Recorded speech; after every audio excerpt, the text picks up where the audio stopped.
We're Alright, live. we are live.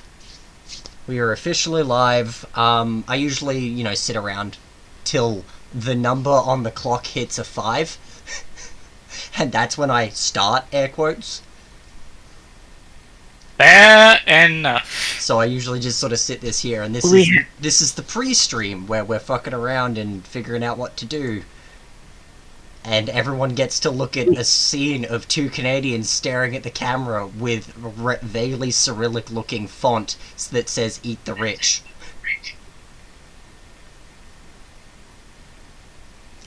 Oh, that's. We cool. have viewers right now.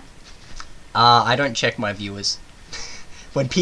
I know when people are viewing because they put in the chat, and we're sort of just waiting around till more people show up, and then we can kind of just start talking about whatever. Again, very ad hoc.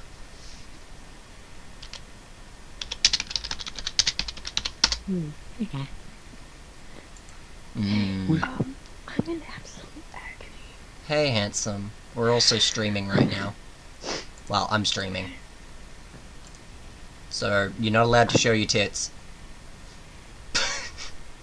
I have to go. Goodbye. Fair enough. Love you, Lily. Take care. I'm gonna go continue dying. No, dying is bad for your health. Oh god, I hate this. I regret everything. I just consumed like 4 handfuls of red pepper flakes. Ugh, gross. Why? What intrusive thought led you to do that? I also put it on an apple. But the worst thing was putting it on a Fruit Loops cereal bar. That was fucking horrid. Why do you do it to yourself? This tequila needs more beer. I wish I had vodka. I have tequila and beer. Tequila's not bad. Please. Oh, that's nice. Hmm. I regret everything. Mm-hmm. I'm gonna go continue recording. Alright, hun. Audio, take care. Take care and don't eat more. And please don't eat more stupid shit. Like, Yeah. please. Do not eat Play-Doh. He's gonna eat Play-Doh. Yeah, maybe I shouldn't have said explicitly that. I don't know. Why? Alright. Oh, these like my D&D characters, just in a constant cycle of doing stupid thing and then feeling bad about themselves. Bad about doing the stupid thing when they were in the full power to not do the stupid thing. Exactly. My stream is live, yeah? Let me check. Did you post the link? Yeah. So, It's in general. let me check. And don't drink your paint water. And yep, it works. Yep, we have the two Canadian men staring at you into your soul, slowly. Yep, the stream is live, and I can hear my my nasty ass audio. By the way, has the echo fixed itself? Is it just something that happens? Right, I was supposed to put that on. That's why it's quiet. There you are. Remotes. Switch phone to Bluetooth, and then have Spotify play music. Ooh, why do I have a... Oh. That's what that is. But yeah, basically, we'll start in we'll fully start, air quotes, in a couple minutes. But if we want to just go over a few topics real quick. So, what are we going to talk about? Let's see, you wanna moan and whinge about how your favorite Magic the Gathering plane didn't become the new D&D setting. Yeah, and we got fucking Arcavios, or whatever the fuck the Strixhaven plane is called. Because Strixhaven is just the name of the university. Yeah, just... there's some new plane... Like, is it even an established plane, or did they literally just make it up? It was effectively new for that set. Technically, we had one reference to it, and that was in a random new character who showed up in War of the Spark, who was a ginger lady with an owl thing going on. Let me guess. It was... that plane was slapped down very low on the list of planes that they'll either explore or revisit, because that was just a random one-off. There's no way they're gonna dedicate an entire set to it. It wasn't... Oh god, they dedicated... I'm not entirely sure where it sat on the Rabia scale, but yeah, it was pretty damn low. Anyway, this is for stream talk. But yeah, we will get into the Rabia scale. Okay, I will explain it. The Rabia scale and by extension the Storm scale are two sort of, I guess you'd call them marketing terms that Magic uses. Namely Mark Rosewater, who I think is current head of design for Magic. That basically, the higher a number on the scale, the less likely a thing is to come back. The Storm scale is for mechanics. And it's named after the Storm mechanic, which is tremendously busted. Fundamentally broken. The Rabia scale is named after the plane Rabia because legally they can't go back there because technically they don't own the rights to Rabia as a plane. That's what those two scales are. The stuff they can't bring back for legal reasons, and the stuff that's too busted to bring back. Well, it's not just for legal reasons, it's just likelihood you'll see a specific setting come back. Rabius is at the very bottom due to the simple fact that they don't own the legal rights to it anymore. Therefore, they can't actually legally do it. They do stuff like that. Yeah, so but also feature stuff that are just random settings that are just either have been over-featured, therefore they have no real interest in exploring them again, or just random one-off mentions that very unlikely that we'll ever see, or just settings that were just not very popular, therefore nobody wants to see again. Yeah. Stuff like that. Yeah. It also extends into, so for example, Theros. Because Theros exists, a Roman mythology-inspired plane is pretty high up on the Storm scale, because Theros kind of blends the two already. Yeah, there's no point doing an ancient Roman-inspired setting when there's already a ancient Greece-inspired setting. Yeah, and the ancient Greek-inspired setting also borrows from Roman mythology, and has Krakens, which are Norse, and I will die on this hill.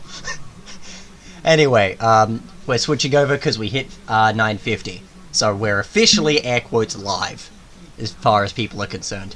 950 people watching? No, it's 9:50 a.m.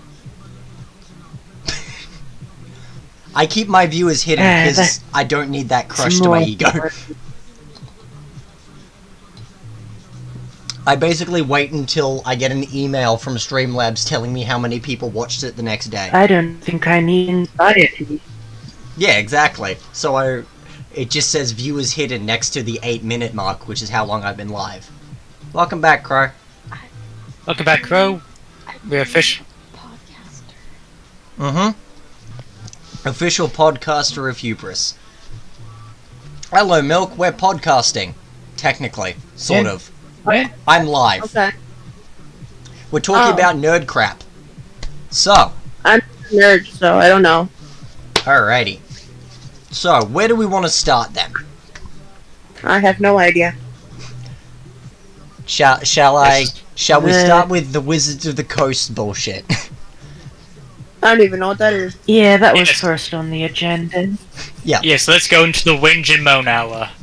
Alright, so, as many of us are already aware, and for those that don't, Hasbro made Wizards of the Coast do a big boo-boo, and effectively, they pulled a Games Workshop.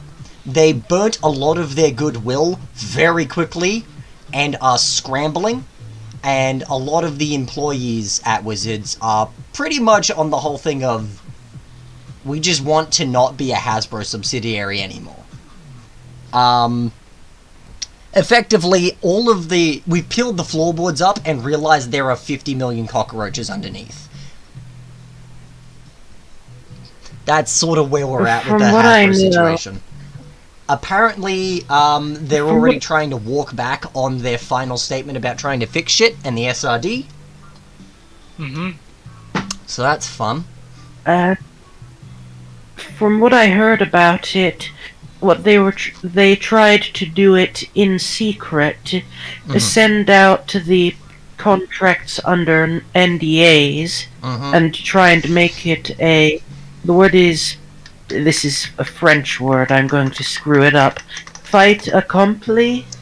Ah, yeah, fait accompli. By the time anyone was supposed to find out about it, it would have already been a thing, but...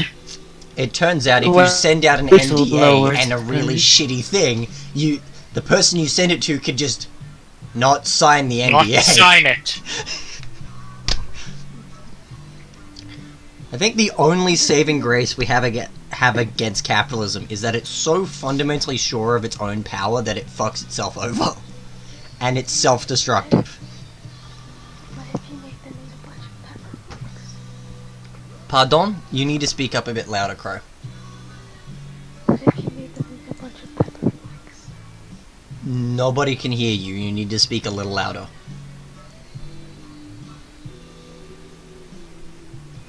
Sorry, but like, yeah, you need to be okay. Maybe his mic fucked up. It does that sometimes. Oh, he was talking. It's just you couldn't hear him. And yeah, I think he just needs to stop whispering and just speak with his whole voice and pussy. Speak from the gut. No. But yeah, I will ask him what he meant. Yeah. He was asking, well, what if they ate pepper flakes? It's just another fucking joke about him eating pepper flakes for some fucking reason. I mean, pepper's delicious. I know, but why would you just eat a handful of just pure raw pepper flake? Oh, that might be chili, actually, if it's American. Milk, as the resident American, you guys call chilies peppers, right? Yeah. Good, so you do call it the wrong thing. Peppers, meaning like bell peppers, jalapenos. Yeah, those are known as peppers in America. Here, and I think also in New Zealand, a bell pepper is capsicum. Yeah. I don't even know what that is. A bell pepper. What you guys call a bell pepper, we call capsicum. And what you guys call, like, chili peppers, we just call chili. They put that in pepper spray, right? You ever put it? Yeah, they put peppers in pepper spray, basically. Sorry, I cut you off Either like that. chilies or peppers, you know, not chili pepper. Okay, which is just highly redundant. But yeah, back to Wizard of the Coast Boo Boo, which is going to very steadily move on to my next point, because I has opinions. Yeah. So yeah, So from effectively we'll just do a wrap up about this, because technically this is old news, but it's still news that's being drug along like a cat, like a dog rubs its taint against the ground because it's itchy. Yeah. So WotC wants to change the open game license, sends out their NDA and everything. Apparently the incentive behind this, there are a few things that just got caught in the crossfire that WotC basically decided was appropriate collateral damage. And that's things like the entire TTRPG industry and shit like that. The goal, apparently, was to effectively allow it so that when fucking D&D 5.5, or whatever the fuck they want to call it, 1 D&D? whatever the hell they're calling it. I will be dead and cold in the ground before I call it 1D&D. Yeah, no, it's 5.5.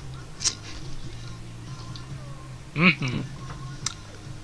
Wasn't fucking 5e called D&D Next for the longest time, and then once it was released, they're like, yeah, it's 5th edition. So I guess 1D&D Yeah. is just their, like, internal code name. I don't know. Bureaucracy is weird, man.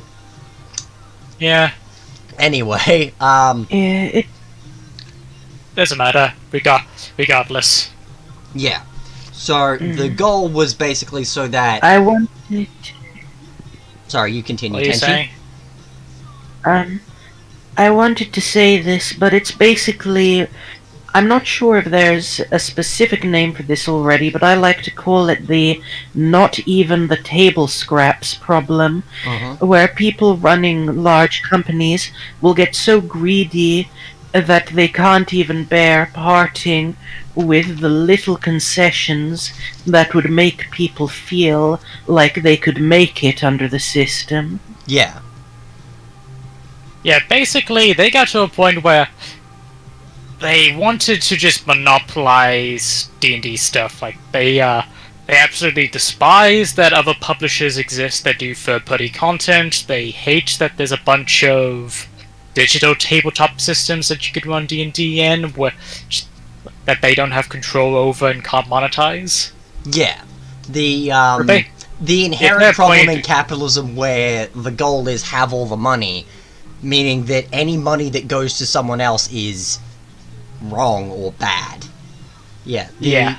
The inherent goal, at least, of this whole initiative to change the OGL was directed primarily at the VTT scene. And effectively Yeah. trying to make it so that, yeah, no, only Wizards, us, Hasbro, Mr. Moneybags, gets the VTT scene, or you have to cut a deal.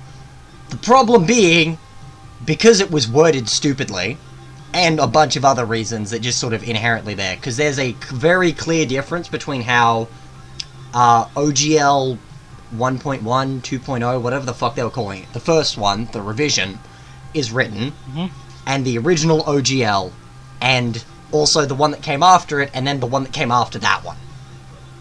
Yeah. Like, part of it looks like an actual written thing in the terms of, like, how WotC and their legal team write things, and then the one that came out that sparked the whole thing looks like it was written by a 14-year-old who vaguely knows what the law is. And then the next one was written properly, and was bad, and then the next one was written by that same 14-year-old again. But yeah. They didn't get the executives to write them, did they? Maybe? Look, I don't Because that fucking would know. be a heinous mistake. They probably got unpaid interns to write it, let's be perfectly honest. It's Hasbro. Yeah, pretty much. It's fucking Hasbro. Of course they got unpaid interns to do it, and then they fired the intern when they had to hire him on.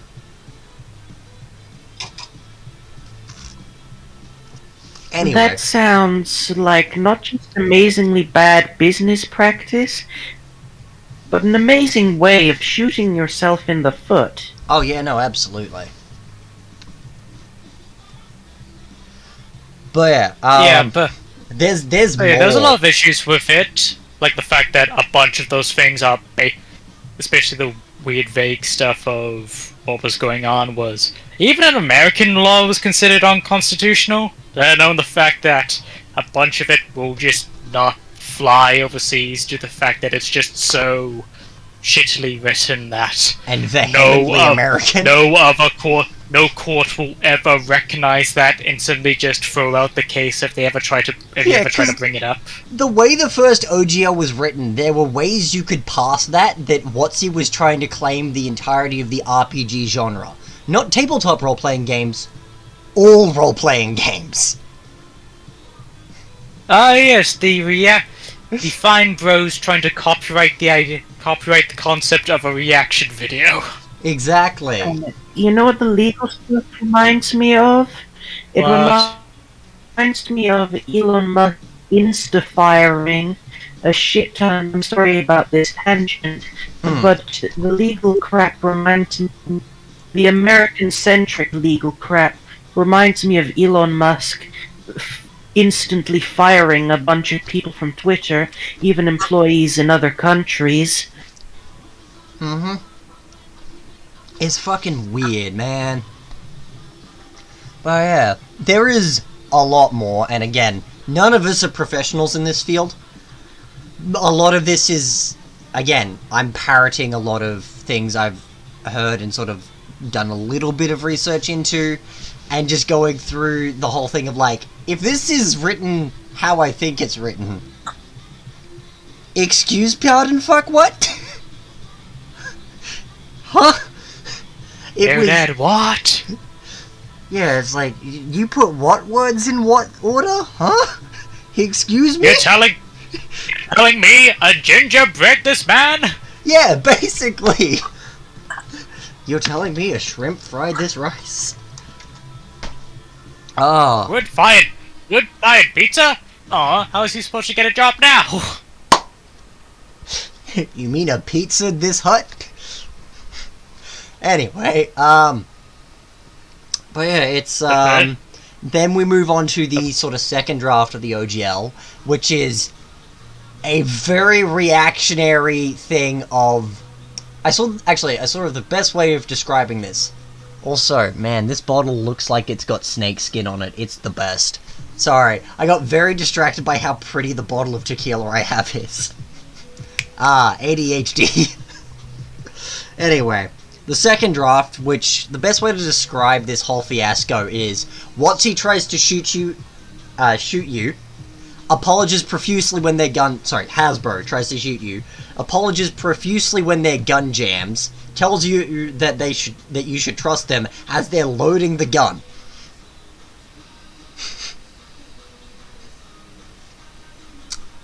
It's like, thanks. Yeah, now that's a pretty good analogy.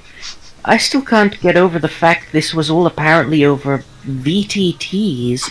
I thought it was at least going to be them getting mad at Pathfinder or something. No, it was over VTTs, and apparently, at least according to a lot of, like, internal work, like, people at WotC and stuff, most of which don't want to say their name because you fucking wouldn't. You want to keep your fucking job. Right? I want to be able to feed my wife and kids, thank you very much. Exactly. So that's why a lot of the code names for them are, I think, one went by Rogue, one went by Wizard, one went by Sorcerer, one went by Warlock. I think one was Druid as well. I think those are the 5 main things. The 5 genders. Rogue, Wizard, Warlock, Sorcerer, Druid. Doing my boy Fighter dirty. Also, Battle Master should be base fighter. Fight me. Exactly. Angry. Give fighters the ability to do fun, neat tricks. Exactly. It's Yeah, such make a- fighter it's such a real class. It's such a simple system. It's not that complex. And champion fighter should get an extra action surge. Send tweet. Have it be at like 6th Wait. level. Or whatever. 7th level? And tweet to Ted Cruz. Send tweet to 10 Cruz with a goatsy and a dick pic. Yeah, I watch internet comment etiquette too. Don't bring up the reference and where the reference comes from. It makes it less funny, god damn it.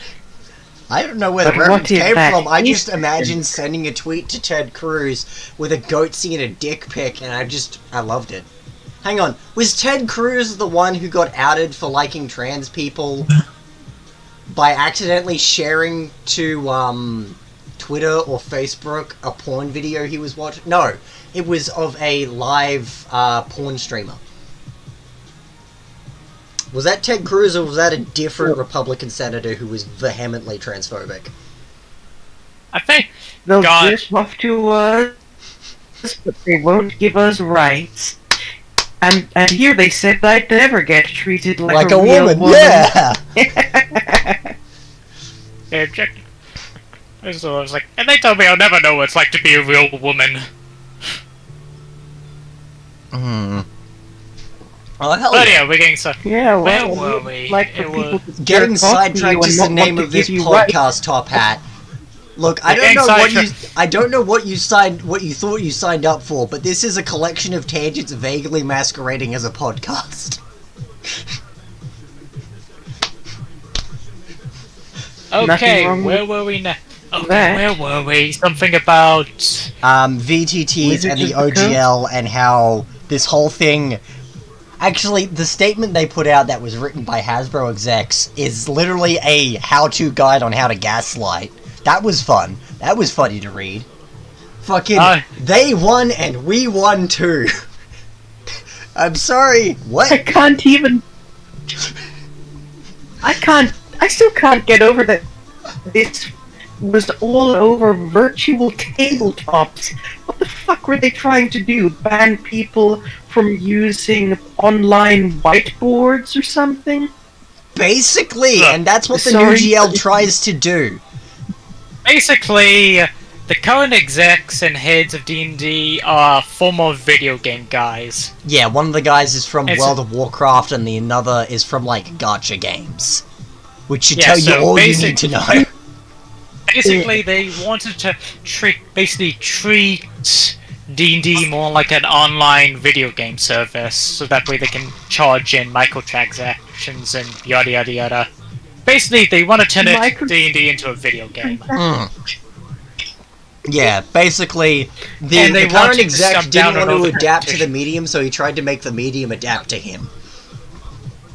Yeah, and then they just want to smack down the competition, so that way they have a monopoly on at least D&D VGT tech, so that way they can just make sure that any money that flows into that scene goes directly to them.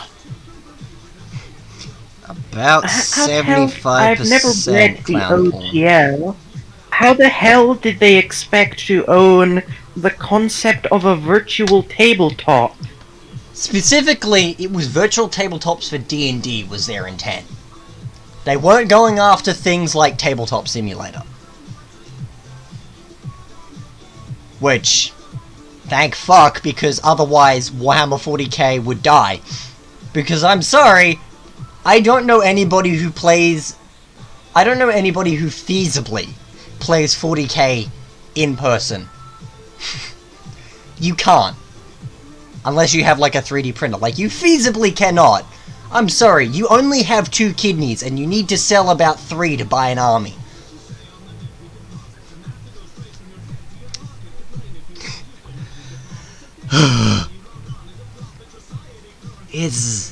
But yeah, like, they were trying to basically they were basically trying to lock off D&D to only their VTT, basically. It was strange, to say the least. I can see how they might be able to limit D&D specific stuff, but a lot of virtual tabletops for RPGs let you design your own character sheets. And it's not like they could stop people from copy-pasting a Dungeons and Dragons template in there. Yeah, I don't know Is that what they I tried don't know to how do? the fuck they were going to attempt to enforce this. I don't know, but trust me, they will try and figure out something.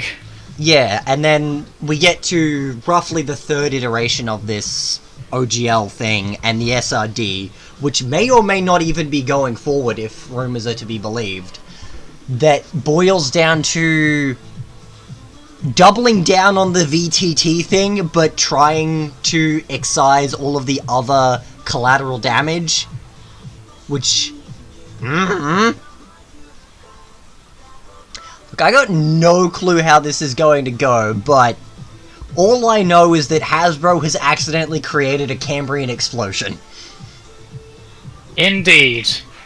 Because And- everyone just either moved to a new RPG, working on their own versions, or just simply realized, hang on, with all the amount of fucking home rules and other mixed bullshit I do to to my games of 5e, it basically functions like a different game. Mm-hmm. Why don't I just rewrite it completely so that as a completely different system, so that way all my rules make sense? Exactly. They opened the fucking floodgates on Heartbreakers. Exactly. Not open. not like. I'm sitting here as someone who's. Yeah, like, I'm sitting here as a woman who's designing her own tabletop game going, huh. Neat. Like, thank fuck, you're finally getting you're finally getting the babies who only play 5e to actually to play a different system. Yeah, and just looking at all the people who loved that, like, one section of Descent into Avernus going, hey, I know you love this. I present to you so much more. I have so much cocaine for you to snort. Just sniff. They made 5e Heartbreakers a major thing. I know, How right? do you even do that? What the fuck is a heartbreaker? A Heartbreaker is, in RPG terms at least, someone's attempt to make their own version of something that already exists, I think. Like a Dungeons and Dragons Heartbreaker, they think, I could make better Dungeons and Dragons. The result is called a Heartbreaker, because, well, usually they don't succeed. Yeah, usually called that, though, I think a better way to describe it is... Clone. Clone, I don't like clone either, because in a lot of cases, the intent behind these is, I like 60 to 80% of this concept and this game. I want it more for me. It's easier to build it from the ground up at that point than it is to work backwards. And then often they get lumped in with the whole Heartbreaker group as well. This is the issue with a community whose linguistics and jargon has developed over the course of, like, shit, 7 decades now? No, not... Hang on. Because technically TTRPG stuff is embedded internally in, like, early war games. Yes. Shit, nearly 7 decades. The 50s. Welcome in, Dagger. We are currently I'm live going talking to about die stuff. soon. And, that reminds me. God, that reminds me of someone pointing out the. We are currently live on a live stream podcast thing. Yeah. On Lex's channel. Yeah, we're basically just talking shit about TTRPG stuff, video games, nerd crap in general. Hi people, I am a random individual named Dagger Mouths. You may know me from literally nowhere or literally everywhere. I'm everywhere and nowhere at the same time. But I'm in your walls. I'm in your walls. Oh, I'm in your walls. I'm in your walls. This is yet another human who has fallen for the deep and existential curse of falling in love with an Australian. It is a curse. You should not do so. We will ruin your lives. I have not fallen in love with an Australian. I thought your partner was Australian. Well, No, you my girlfriend is never not Australian. She is Tennessean or American, whatever you want to call it first. I vaguely remember you talking about you had a partner in Australia at some point. No, that was not me. You know, I've never been on one of these before. Maybe I should introduce myself. Yeah. I mean, do you really? I mean, sure? Question marks? I do love looking at our profile pictures. We have a tiny innocent blob, a AI-generated Hotel Miami, a piece of Magic the Gathering art that looks like it's a start to a softcore porno, an anime shitpost, and then a dude in a top hat with feathers. I'm going to be completely honest. I'm not spunky, lad. The first time I met you, I thought your profile picture was a woman holding the blade of a sword in her ass. That's not even a joke. That's what I thought it was. Okay, that is the art for Memory's journey. Her spine is a staircase, and the back of her head is a doorway. I know what it is. You've explained it several times. It's just that that's what it looks like from not looking at it. Yeah, just it's like, damn, that girl got great cheek control. Absolutely. terrifying cheek control. Doggy style. Man, maybe I should learn how to swing batons with my own ass cheeks. But hi. What ass cheeks? I do have some. Fuck off. I think what you guys were talking about TTRPG stuff before I got bounced in here. Mm-hmm. Okay, so hi. In the wake of this whole OGL bullshit, I'd like to say hello, everyone. I don't have a TTRPG I'm working on whatsoever. No, literally, I have nothing going on right now. Despite However, like I'd like to 80% of people in this fucking server. But I do have one. I do have one RPG that a setting agnostic RPG that I've been kind of interested in as of recent. I've talked about it with my friends and whatnot. It's called the Cipher System by Monty Cook Games. It's a pretty basic 2D. 1D20 system. But it also has like various kinds of layers and whatnot. Also optional mechanics. The book is only $70. This is not sponsored. I'm just saying, go out and buy it. It's really great. It's a really great RPG. If you want to like move away from D&D, right? But want a system to look at Cypher. Also try Pathfinder. I like Pathfinder, but it's a bit too crunchy for me. My Personally. biggest issue with Pathfinder, I like crunch, like very much. I am a crunch heavy sort of TTRPG. I love when crunch and fluff blend. I hate number bloat. Yeah. That's the thing I hate. It's just like, why? Because you get to a certain point in a number bloat heavy system and it's just like, okay, well, I as the GM, to challenge this one person who's got like a 50 AC, but the rest of my party has like 13s through 23s, it's like, well, to get a guy to like make a monster that'll hit this guy reasonably, it's never gonna miss the other people. And it's like, how do I make this work without it fundamentally just developing into Rocket Tag? Yeah. Play another game? That is also Other true. system- Of random systems. I would like to say, right, if you're maybe anything like, oh, sorry. Trying to think of what other random systems. Worlds Without Numbers, I heard is pretty good, and Oh yeah. and also I've it's just seen a bit reason about enough to actually buy simply that just the DMing section is good enough to buy on its own, because unlike other books, it actually there's a decent explanation on how to be a dungeon master or a game master and how to actually run a game while also reducing the workload on yourself. Yeah. I would like to say that, like, whenever I look at a new D&D book or like anything like that, well, not D&D, but just like RPG book in general, and I get to the GMing section, a lot of it is kind of basic shit for the most part. Like, yes, you're the creator of the world, you're the creator of dreams, blah blah blah, and I'm pulling up tips on like I'm pulling up on the stream my tabletop stuff drive, and I'm just like, yeah. I'm very much of the fan of just hoarding RPG books for parts. I hoard RPG books because one day I'll be able to play at least a good chunk of them. Exactly. Yeah. That's what this server's also for. Just like ask people, and you'll probably get a group. Yeah. Yeah, but like the reason why I left the Bower specifically with all that, I only was there so I can get like, oh hey, does anyone have an RPG for this, that?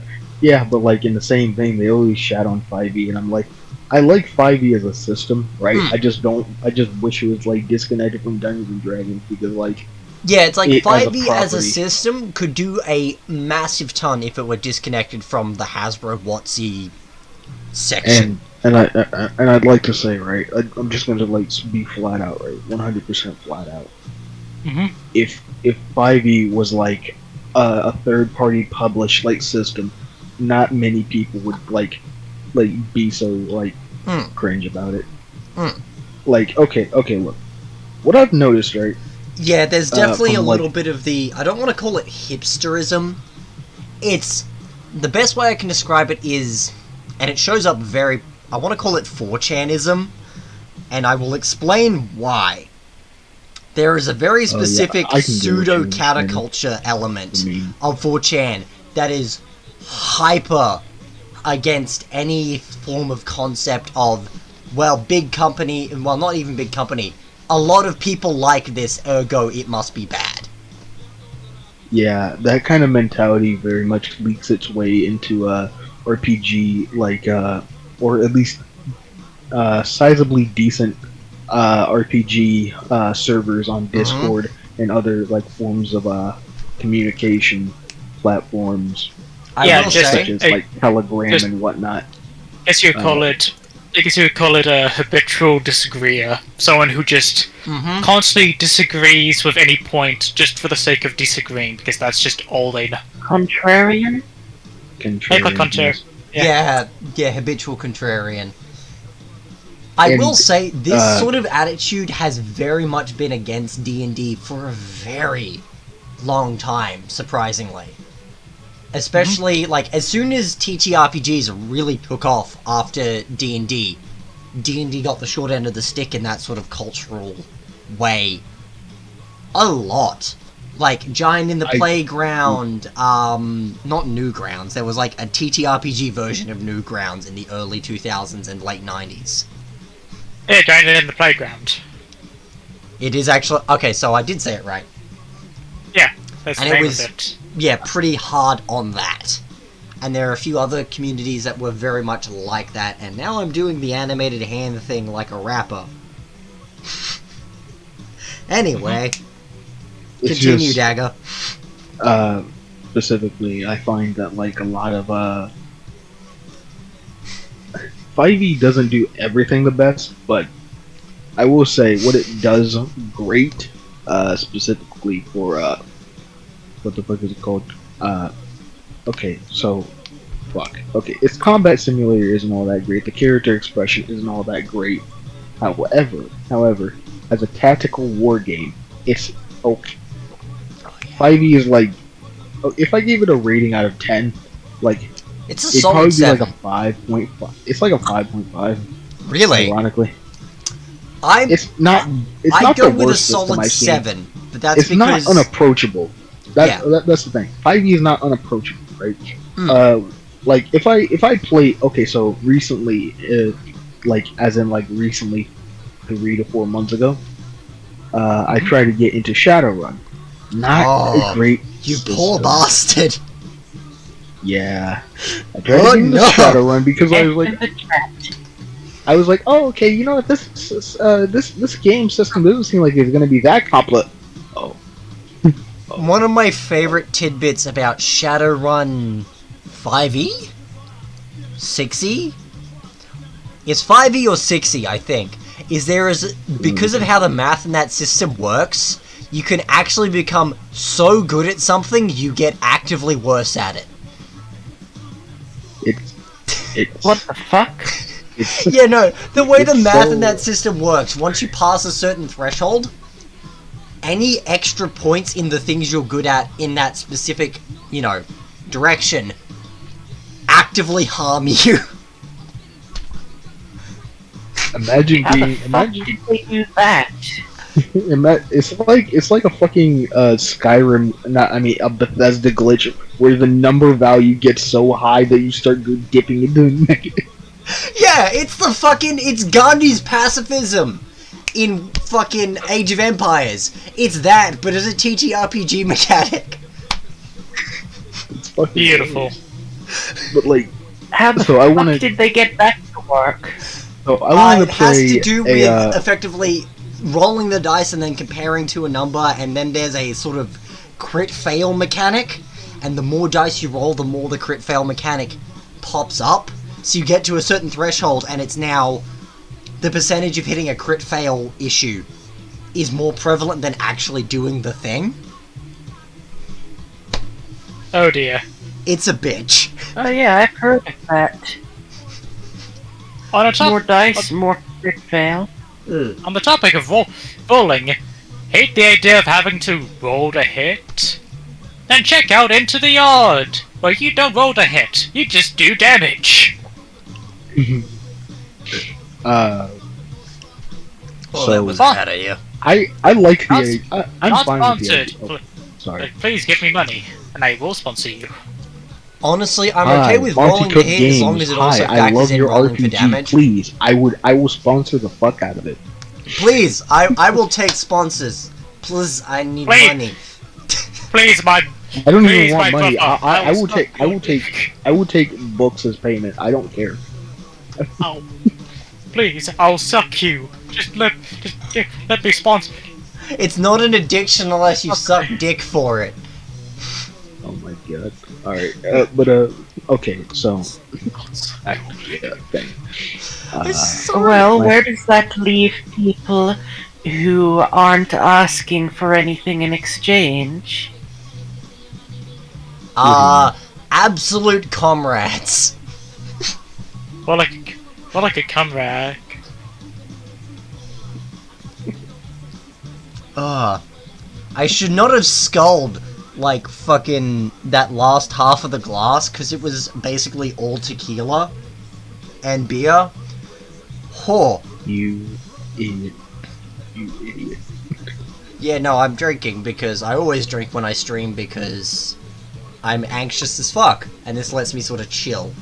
It also means that I run my mouth like a fucking motorboat, but I've always done that, so it's just a thing.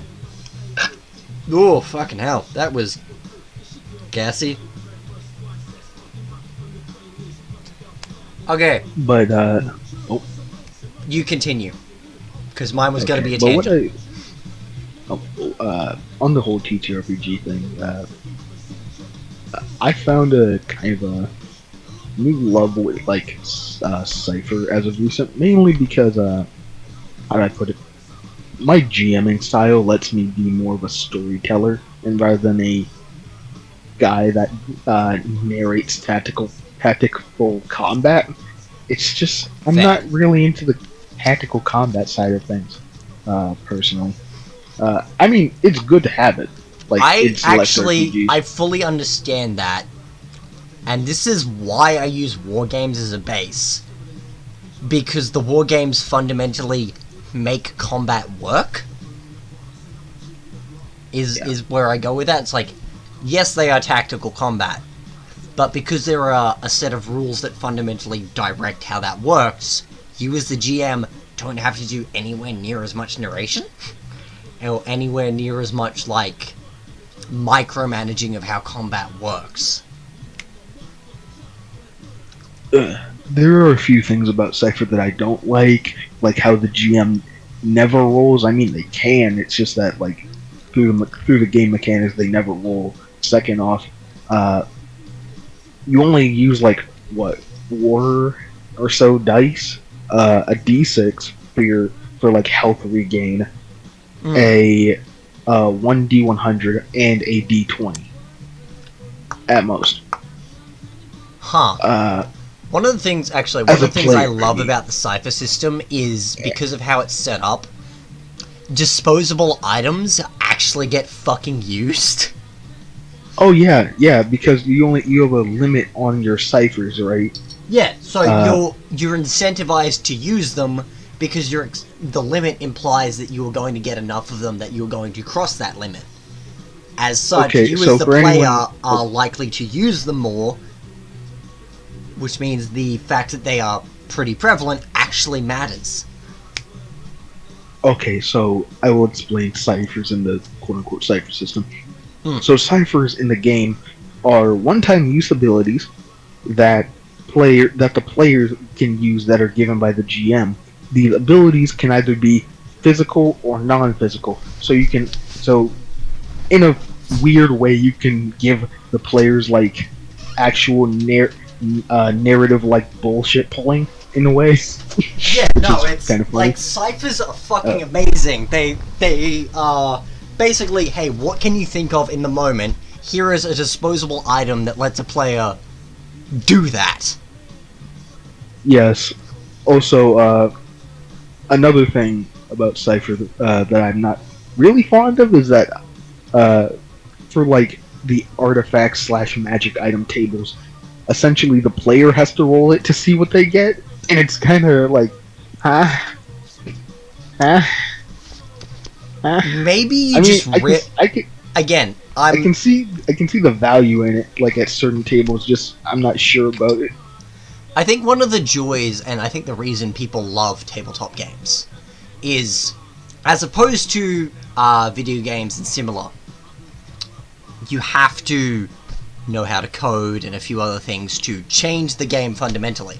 Tabletop games, you just gotta know the syntax, or like know the wording, and you can just rip whatever parts out of a different game you like and replace them. Oh yeah, last thing that I don't like about Cypher, the damage is static for player characters, for the most part. Like, Meaning? the damage for them doesn't change, or the damage... Okay. What I mean is, right, when the say paladin-esque character wants to make an attack, they roll to make an attack task, right, and then after that they don't roll for damage, they just deal damage with their weapon. Right, yeah, there's no rolling for damage. Okay. Yeah, that's what I meant. I'm not gonna lie, I am a fan of that method, but I'm a fan of that method because it speeds up play tremendously. Fair enough. Then again, I come from, as you probably guess, I come from a war game, like a hybrid background, in terms of TTRPGs and war games, which is why I've always fucking hated D&D's initiative system. Oh yeah, D&D's okay. I will say fucking, this. I combat cannot simulator get my head around why I don't like it. It doesn't work. It feels vapid. I will say that like my main struggle with like 5E's combat simulation system is that you can't. It is very, very fucking hard to run it in theater of the mind. I have tried. I have failed. It is hell. Especially for someone with it's like also really bad ADHD. absolutely shitty to run it on a grid. I've tried as well. It doesn't. Like, I think, frankly, what I want to do with 5E is.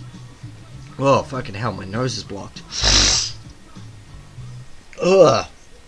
Anyway, sorry. Back to tangent. I want to take the core of 5E. I want to take all the role-playing elements. And I just want to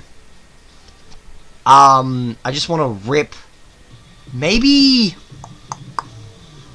Into the Breach or whatever the fucking Age of Sigmar Kill Team equivalent is. I cannot remember what the fuck it's called. But one of those skirmish war games. Rip that out, replace the combat system with that, map everything to that, and then work around off of that, and just effectively go, this is my dumb brain going, I like TTRPG war games, they're fun, I like models, and I like being able to map RPG elements to models. Which, again, I know not everybody likes, and my desktop audio died, right, because nobody's talking. Sorry, my ADHD just shot in a direction. Okay. Also, question: if we do this, can we just? I think one thing I really don't like about D&D is, does it really need like very specific templates for areas of effects? Because a lot of times, God. Okay, Yeah, fun fact about 5e: every template is a square. Literally, every template is a square. Even circles are squares. Because of how the fucking rules are worded, a circle is a square. Like, just they just need to be reworded just so that way it's just better. Because God, I don't like. Because I feel like just that it's like circles, squares, things. This is just blah. The only two templates for spell effects and any area of effect that are not squares in D&D are the cone, and even then, it's not even really a cone, and the line. I just... Yeah. Isn't the cone Why? more like a triangle? Why have a sphere? Why Isn't the have a cone sphere more like in a your triangle? system if it's just a fucking cube? What's the point of even specifying it? Exactly! Oh, now Okay. we're getting into the angry bit. This is what this podcast was made for. Alright. So, Why did they Hi. pick Strixhaven and Arcavios over Alara? Why? Because if I the remember shit- correctly, wasn't the shit- Strixhaven originally gonna be a like a Harry Potter fucking book or some shit before J.K. Rowling was started, Sort like, of, tweeting yes. Okay, so let me have my MTG background color things. So, Yes. Strixhaven, Arcavios, is a completely new plane that basically didn't exist until... When the fuck was War of the Spark? Alright, stream, we're gonna go googling. War of the Spark release. I know basically nothing about what we're talking about. That's the book. I don't care about the Greg Wiseman fuckhead book. No, the set.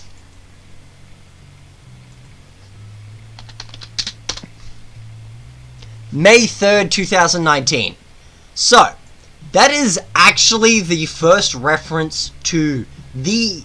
And technically it's not even a direct reference, to the plane of Arcavios in Magic the Gathering. And that is through this absolutely lovely ginger-haired lady by the name of Casmina. With an owl thing. Uh-huh. Where is she? There she is. I'll get a picture and drop it in text voice, but stream gets to see it first. Images. She's a very cute Irish lady. Uh-huh. Well, maybe she's got like a... She had like an owl thing going on, I vaguely remember. Copy image. Shrink. Text voice. Text voice. Thank you. There we go. How about the very cute Australian lady? That's just Vivian Reed. Literally, Vivian Reed is just Steve Irwin, the Planeswalker. The only reason people voted for Vraska is most attractive planeswalker is because the name looks Fuck like off! beef symbol. Vraska and Kiora are the best Planeswalkers in MTG. We have Hot Gorgon Waifu and Merfolk Size Queen fucking Trickstery Bitch. They are the best. Yes, I am a green lady Planeswalker at heart, and I will fight anyone who says otherwise. Violence! I wasn't talking about MTG characters. Yeah. Anyway, so sorry, that's Destruction Casmina. Haven Plane. So- It existed as like a name, but when was the actual thing itself established? Technically, it didn't even exist as a name. She is the first reference to Arcavios ever. And literally, she, as with many things that just happen, is a planeswalker from an unknown plane. Which is a sentence I hate so much in MTG lore, because it happens so fucking often. Sorry, we're into it is Trans the Girl most Gets Mad nothing about burger of intellectual property sentences. hours. That sounds like the most nothing burger of sentences. It is! That's why I fucking hate it! Okay, anyway, back. Okay, so rant more about Destruction Haven. Alright, so, then we go to Strixhaven, and we learn that the plane's name is Arcavios. We meet Casmina, and it turns out she's a teacher in this magic college/university on the plane called Strixhaven. Also, apparently there are like weird wraiths on the plane that eat magic, and people who make magic. Uh-huh. Also, there's a not Voldemort entity that's like trying to channel a blood god, and we get Will and Rowan Not Kenrith, copyright. aka fucking Copyright, say Voldemort. okay. This is my communist heart getting real mad at it. I hate Will and Rowan Kenrith because they're literally a prince and princess fucking nobility from the Arthurian magic plane who just ended up being planeswalkers and apparently their spark is entwined? Why? Why? Why? Okay, so They're two people that share the has... same spark. It's a whole thing, and their nepotism complete. And the only interesting thing about them is that Garrick Wildspeaker decided to mentor them as a noble savage thing. That's the only interesting thing about them. Okay. So we got I hate the noble sap. that. We got. We got And that. I fucking, we yeah, got... I hate that Garrick got the noble savage fucking archetype in the Arthurian legend plane. To be fair, he also got mind controlled by a Puck Twink analog, so that's a whole thing. Uh-huh. What was that? A sentence? Fuck. Don't worry about it. Don't worry about it, okay? Puck Twink analog. Eldraine is a weird plane, man. Also, the book for Eldraine is weird and contains the sentence of Rowan, a very pale Scottish lady, being envious of her mother and her sister from her stepmother in this case, because they have dark skin so that when they blush, they don't show. Yeah, it's fucking weird. Strange. Is... What? Also, Rowan and Will's dad gets turned into an elk.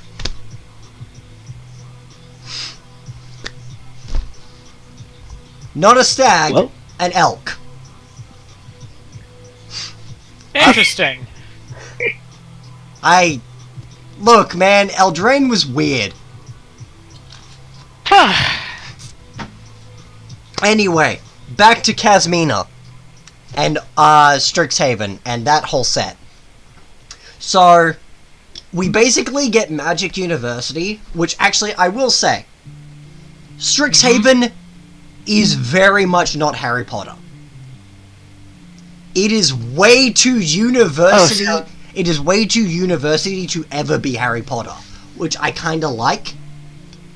That's good. Also, apparently... So they don't have many race stereotypes? Sorry, what?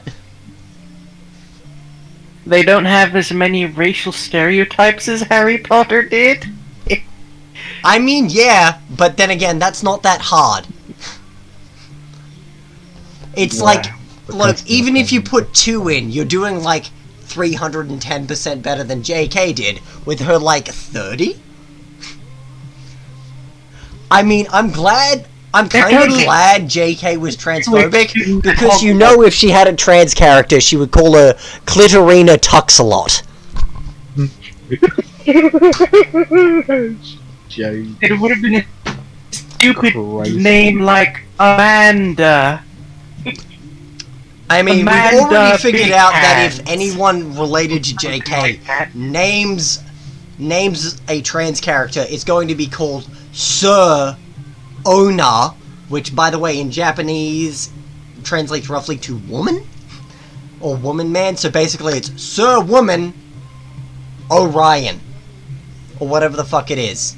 Ona Orion or whatever the fuck it is. J.K. And in the Rowling code, existing. her name is Woman Man. Hey Luther, do you want to hear something? Anyway, JK's fucking Hogwarts Legacy bad RPG is a beaten dead horse. We don't need to I have worry a about bad it. joke. It boils If down I hear to... more discourse, I will blow my brains out. I have a bad joke, Luther. Yeah, let's go.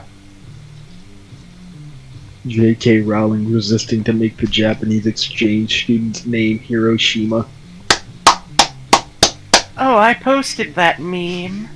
I posted that meme. I've been saying One it around. Anyway. One Asian character in the entire series. Her name is Ching Chong. I thought it was Cho Chang. It was, yeah, Lily Chang or something Yes, like that. but that's not very far Yeah, off from No. that. I know it Cho isn't, but Chang still. is not that far It's off. either Lily from- Chang or Cho Chang, which... Again. Yeah, no, her name was Cho. Her name was Cho Chang.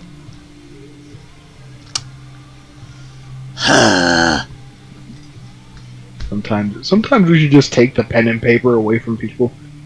Just put them in a corner for a while. Look, if I Fucking ever take meet J.K. Look. Rowling in person, I'm going to jail for aggravated domestic assault. Look, I'm going to make that melted Barbie Domestic? doll look like a Bosch painting. look. People like Harry Potter got popular because someone really needed to fill the niche of magic school, and Harry Potter just sort of hit it.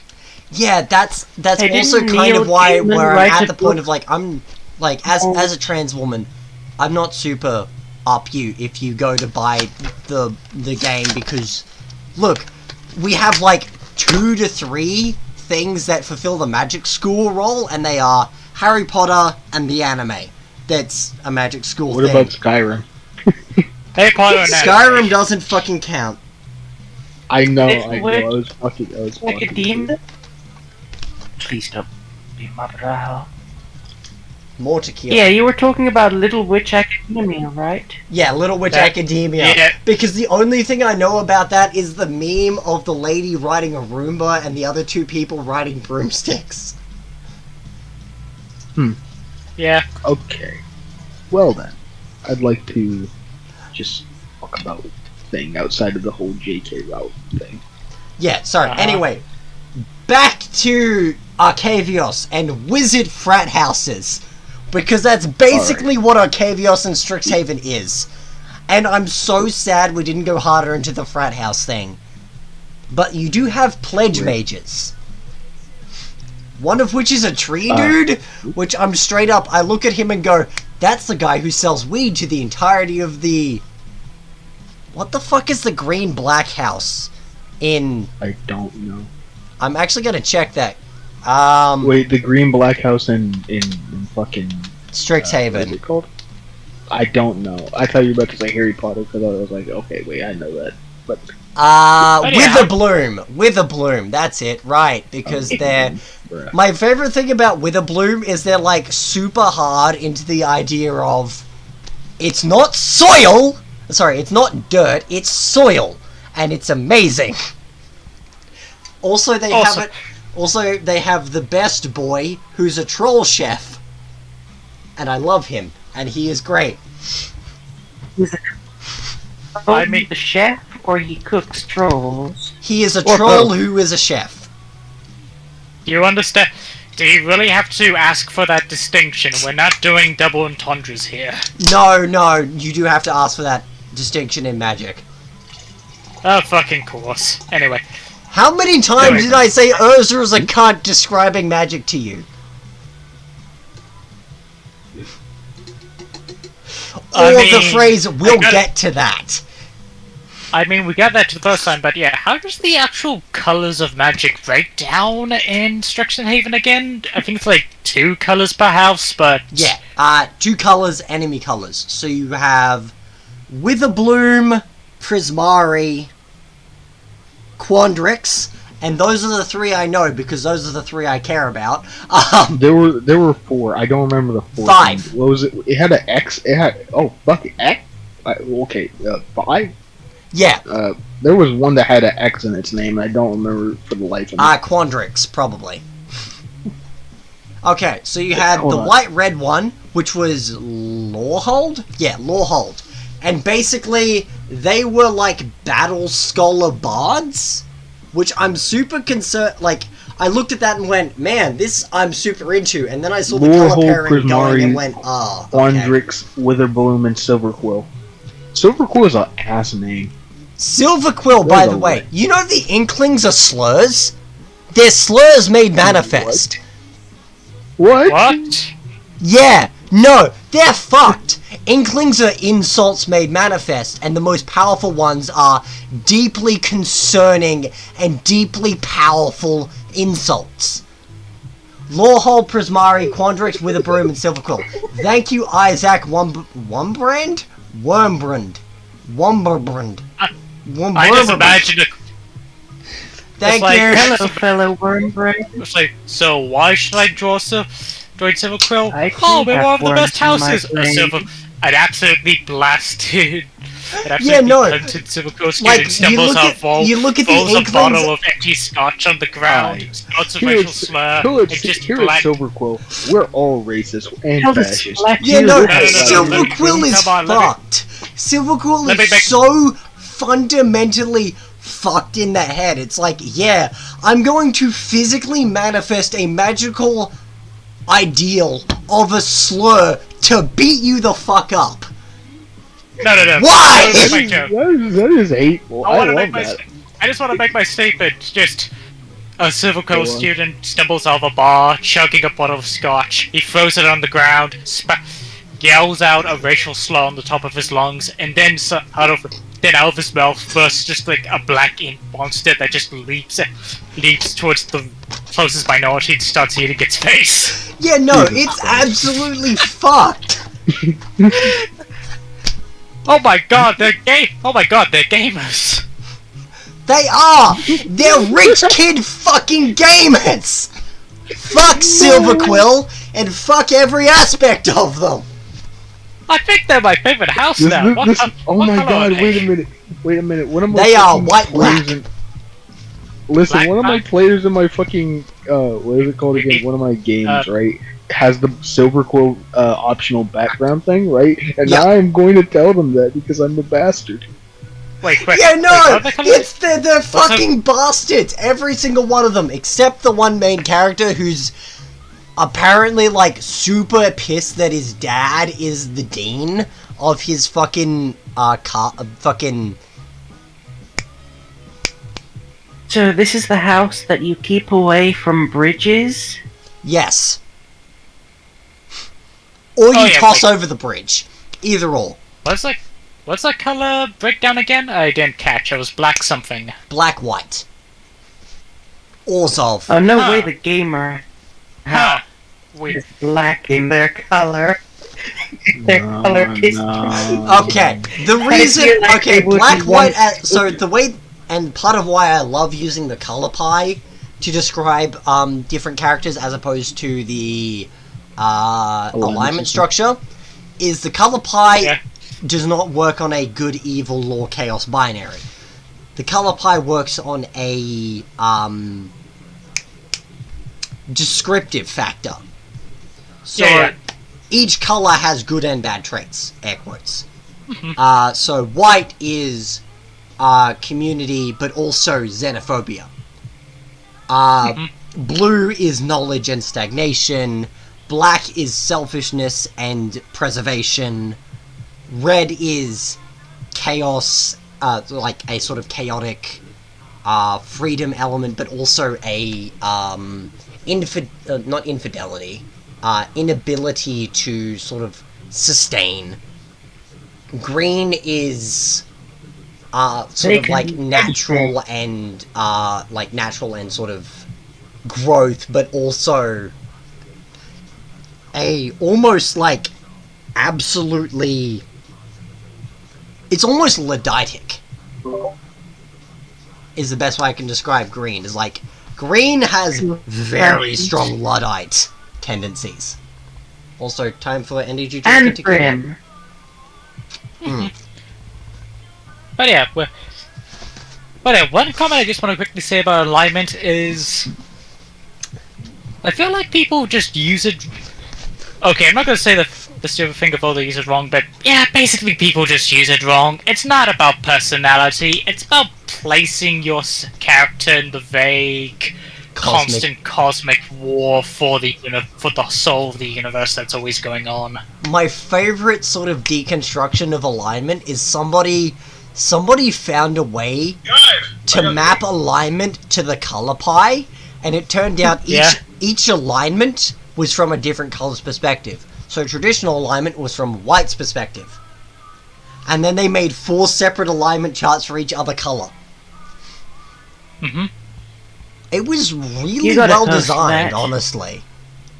Yeah, and like, personally, I'm actually quite glad that I think it's like I think it first came in from 4E, but definitely in 5E, which is the inclusion of stuff like quirks and personality traits, because I those love are that.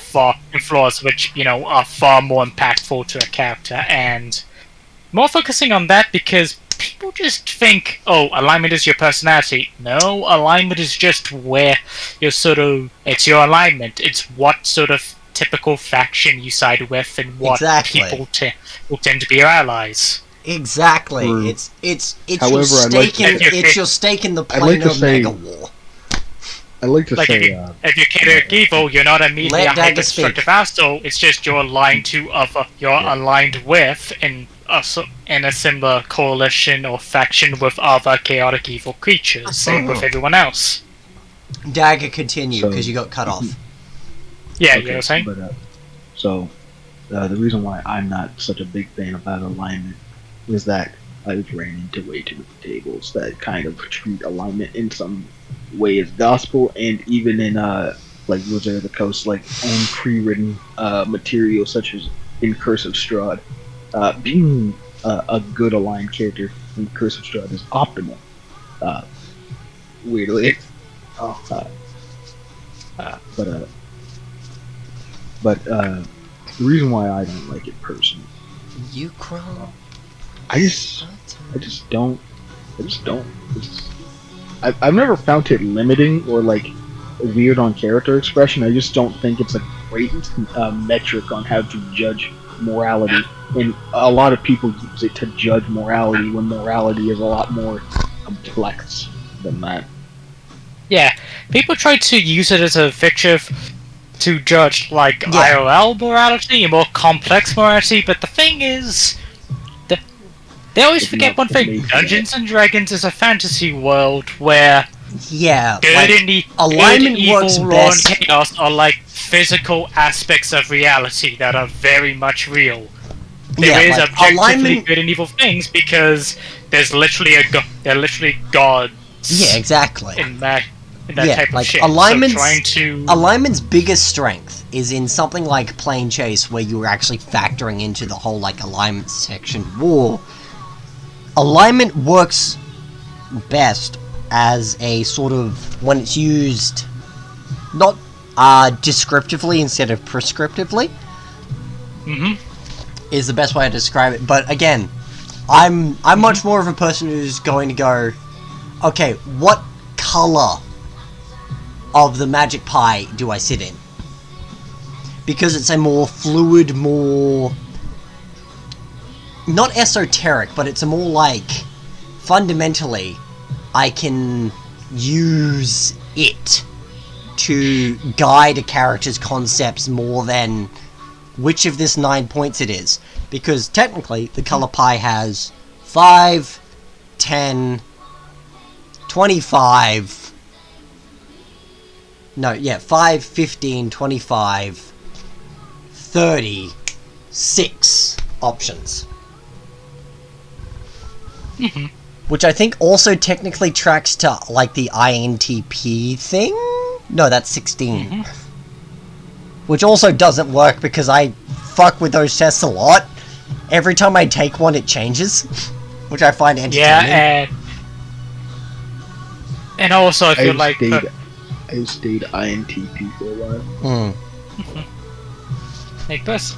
but yeah, personally focus on like the sort of quirks and personality traits and flaws up, and actually giving them a bit more weight to character stuff. I think would be far better. Yeah, absolutely. But yeah, and also just keep in mind, default D&D alignment is far more black and white due to the simple fact that the main core assumption is that good and evil and all these sort of those forces are real, and if you want to run a bit more of a nuanced game, you should That probably just tells us you're change playing the test. change it out and replace it with something else that fits that particular game better. Fuck you, Lythar! You dick! Also, Which is you are true, you are correct, but also fuck you for being correct. Anyway, sorry, continue. Which is another thing I get annoyed with, which is why the easiest way to solve the alignment debate is just Not use alignment? like this. No, the same way that in the beginning of the DMG, it has a section explaining like core assumptions of how D&D works, but also gives you an option of if you want to change up your world, here's a bunch of alternative assumptions as examples for how you can change it and how that would affect the world. Exactly. Something similar for alignment. If it's a combat-heavy, low role-play game where everyone just wants to go into dungeons, kill monsters, and they're not really interested in complex political things or complex role-playing, then alignment's very not basic necessary. black and white alignment would fit that. But if it's a low combat, high political intrigue, super role-playing game, a bit more of a grey, nuanced alignment system should work.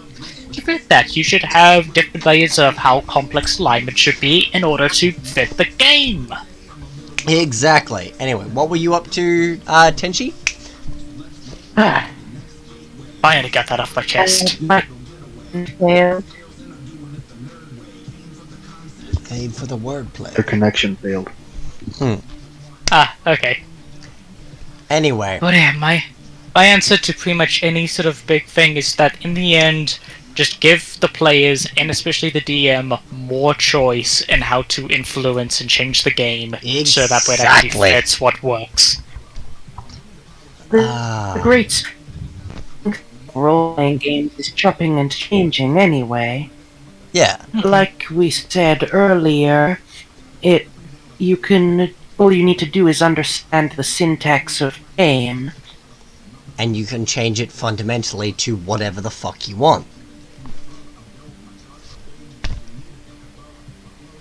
Like, that's the joy of tabletop games. They are, inherently mutable. Man, now I want... Oh, weed. However, I will say that at some point, eventually, you will run into a vague problem of, like, not just for, like, descriptive type shit, but, like, for mechanics, you kind of run into the problem for, like... Specifically, I've had this where, like, you give it, like, too much shit to make it a game where it's not 5e anymore. And, to be fair, right, I find fun in that. Others don't.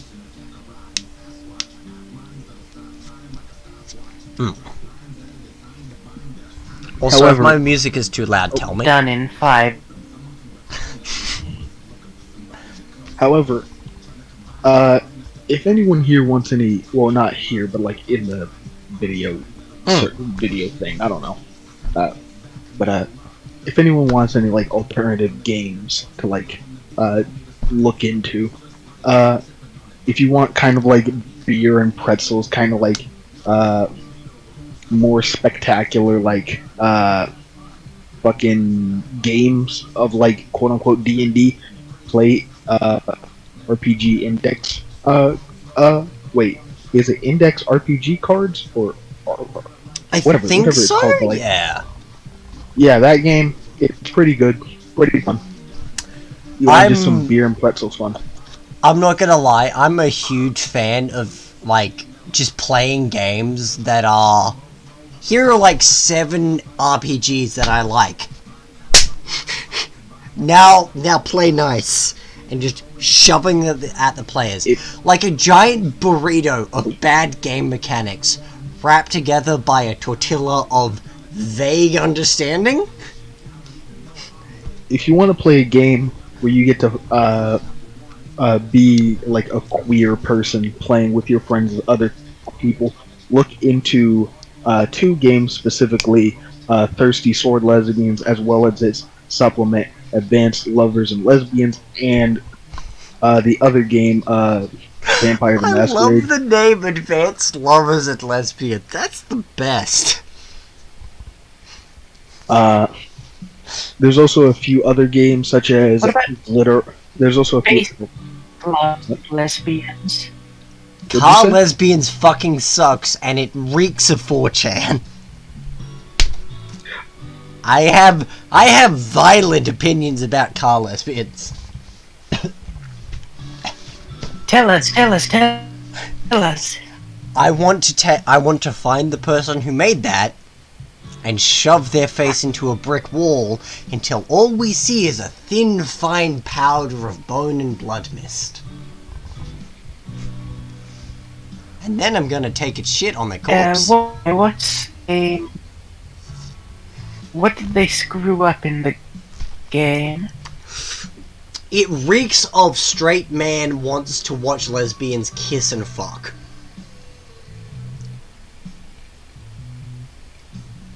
Eee. Yeah. So what you're saying is it has a fundamental misunderstanding of how lesbians in various kinds of relationships work, or...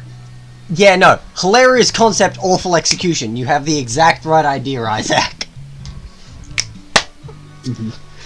Sorry, continue, Dagger. I cut you off. That's on me. You're fine, hold on. 1 second, I'm eating. It's like when, it's like in porn, they give them very long fingernails. Ah! Why? No! Ooh!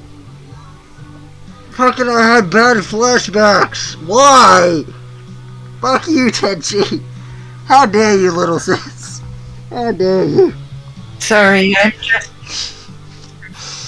good at saying cursed things. I just naturally accumulate cursed lore. Ah, okay, so you're like me, with just the right amount of psychic damage. Also, by the way, Dagger, that is my favorite compliment, and I'm gonna put that somewhere. When I die, I want that engraved on my tombstone.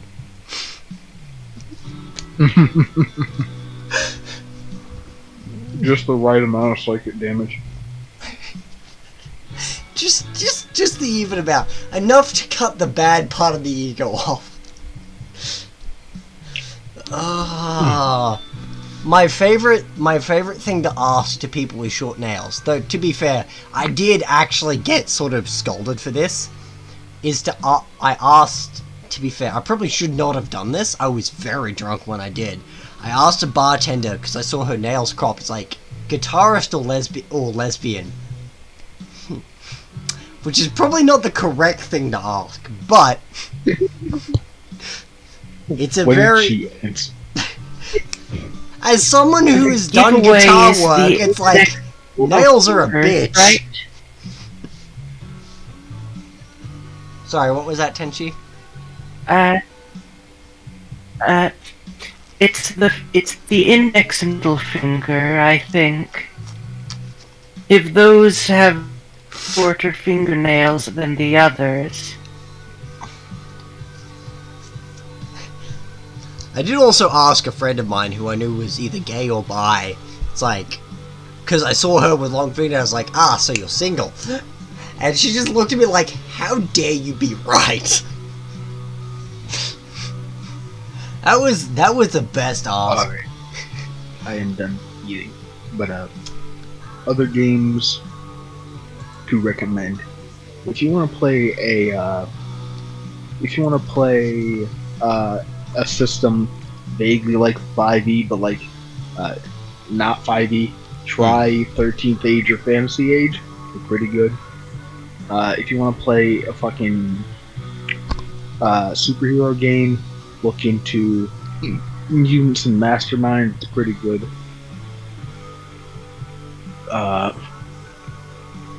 If you want to play fucking, I don't know,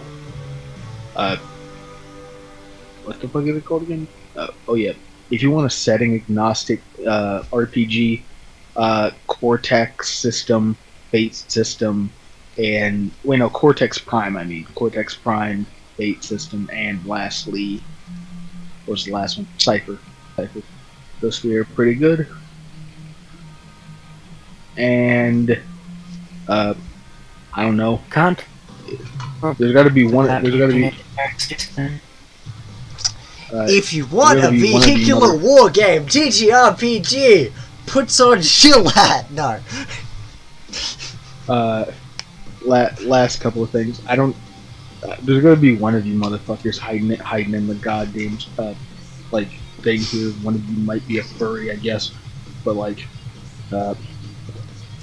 There's Iron HC Savant Draconis Second Edition, which is a furry RPG.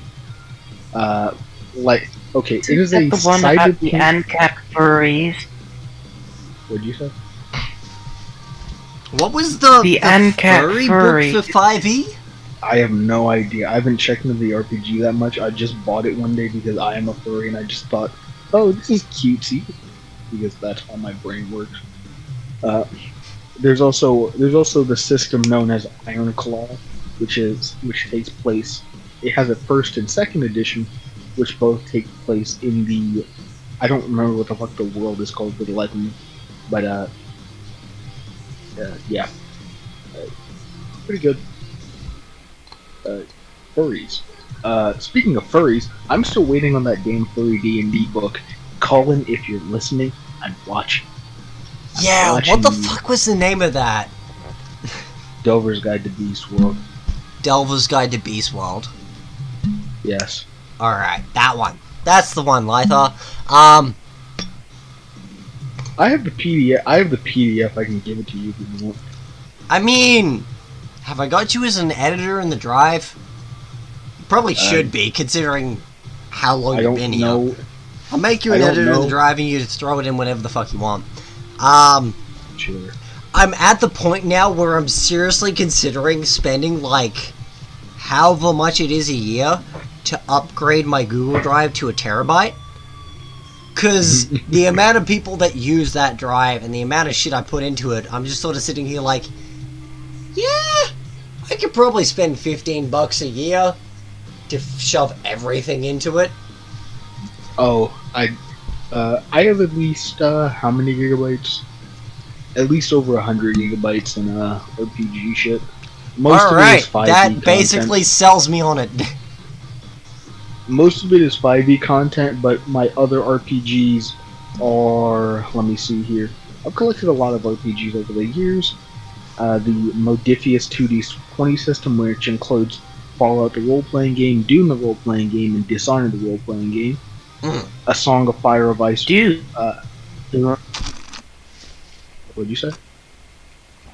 they made a Doom role-playing game? Yes. That sounds fucking pog. Awesome. A Song of Fire and Ice role-playing adventure conqueror king.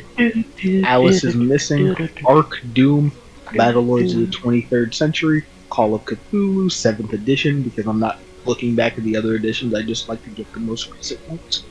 Carnage Among the Stars. The City of Mist system, which is going to have a new RPG called Tokyo Otherscape sometime later this year. Oh yeah, no, Tokyo Otherscape looks fucking amazing, and I really want to pick it up at some point. I really hope it gets released by the end of this year or something, because I want it. Coyote and Crow, which is an RPG in a alternate timeline where the fucking British didn't invade America. Huh. You never really see that kind of alt history. Like, one of the alt history things that I get super tired of is, what if the Nazis won? The Nazis won? Yeah, it's And all the- the fucking time! Always, Why? and the realistic answer to that is always that if they won, they would collapse immediately. Exactly! There was a Hearts of Iron mod. I just like Iron mod that went with just that concept. In the backstory of the mod, the Nazis basically get author favoritism that lets them win World War II, but the moment the actual game time starts, it's revoked, and they crumble immediately. They fucking balkanize. There's a war game I've been working on in the background in sort of bursts between between Red Earth and the Borderlands tabletop game I'm working on, because as much as I love the models for Mr. Torg's Campaign of Carnage, the gameplay is just kind of it feels like, hey, what if Monopoly but Borderlands? It's very much that kind of, here is game featuring IP, not IP but game. So I've been working on, I don't even have a name for it. Literally in my drive it's called That Hidden Information Alt History War Game. And the entire concept of it is, what if the things that kickstarted the Cold War started during World War II instead of after?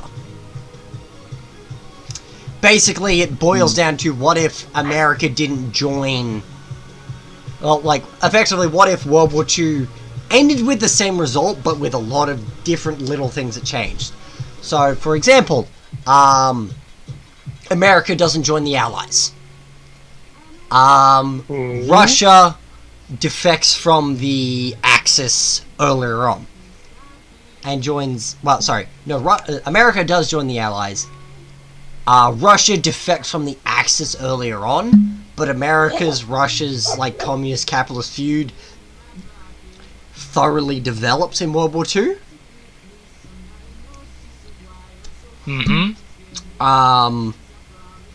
Australia, New Zealand, and Papua New Guinea defect from the British Empire and basically realize they fucked us over enough. World War I was enough of a reason for us to just not be part of the British Empire.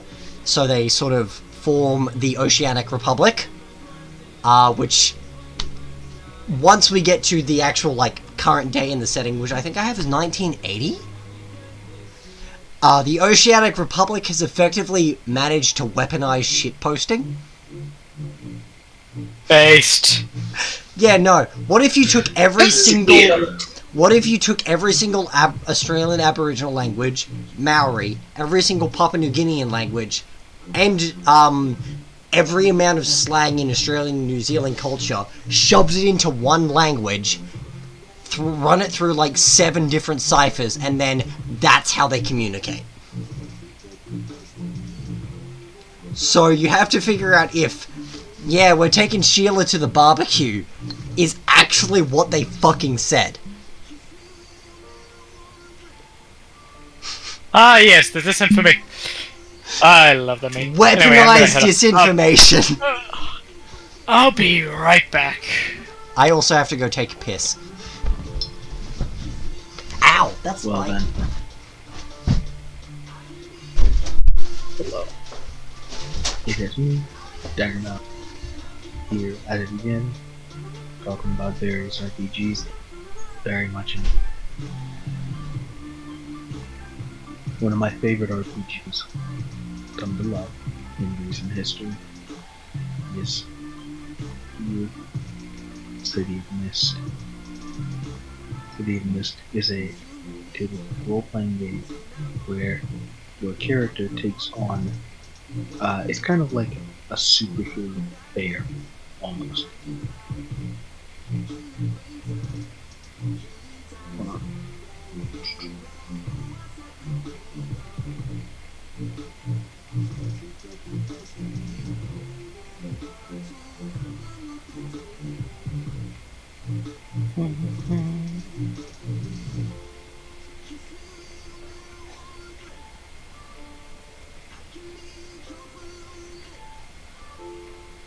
Are we still on? I have no idea. I'm just talking into the void, I guess. But if I am on, I'm going to talk to you.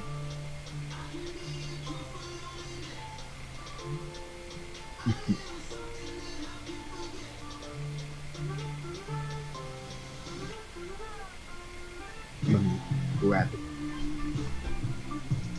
So City of Mist is a role-playing game. It is... Oh, sorry. I'm back. Little... Thank fuck for gravity. What's Hi. that music in the background? Ah, that's me.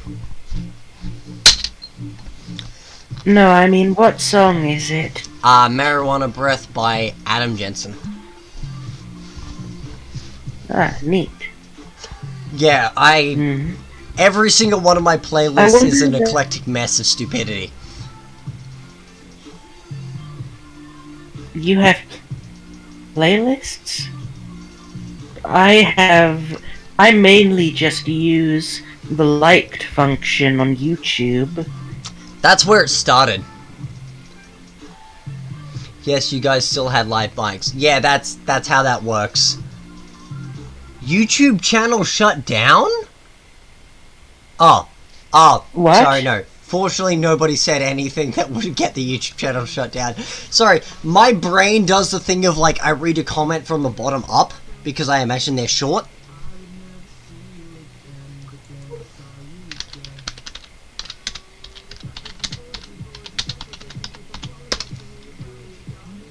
God, oh god, I look drunk as fuck texting that. Anyway. Moving on. Fuck, where were we?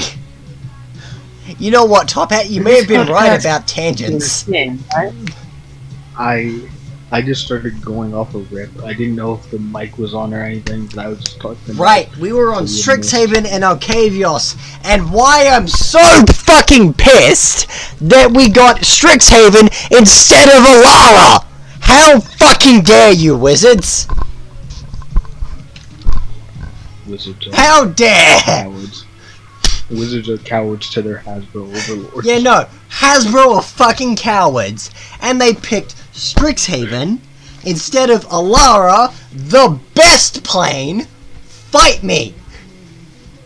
I will say my least favorite.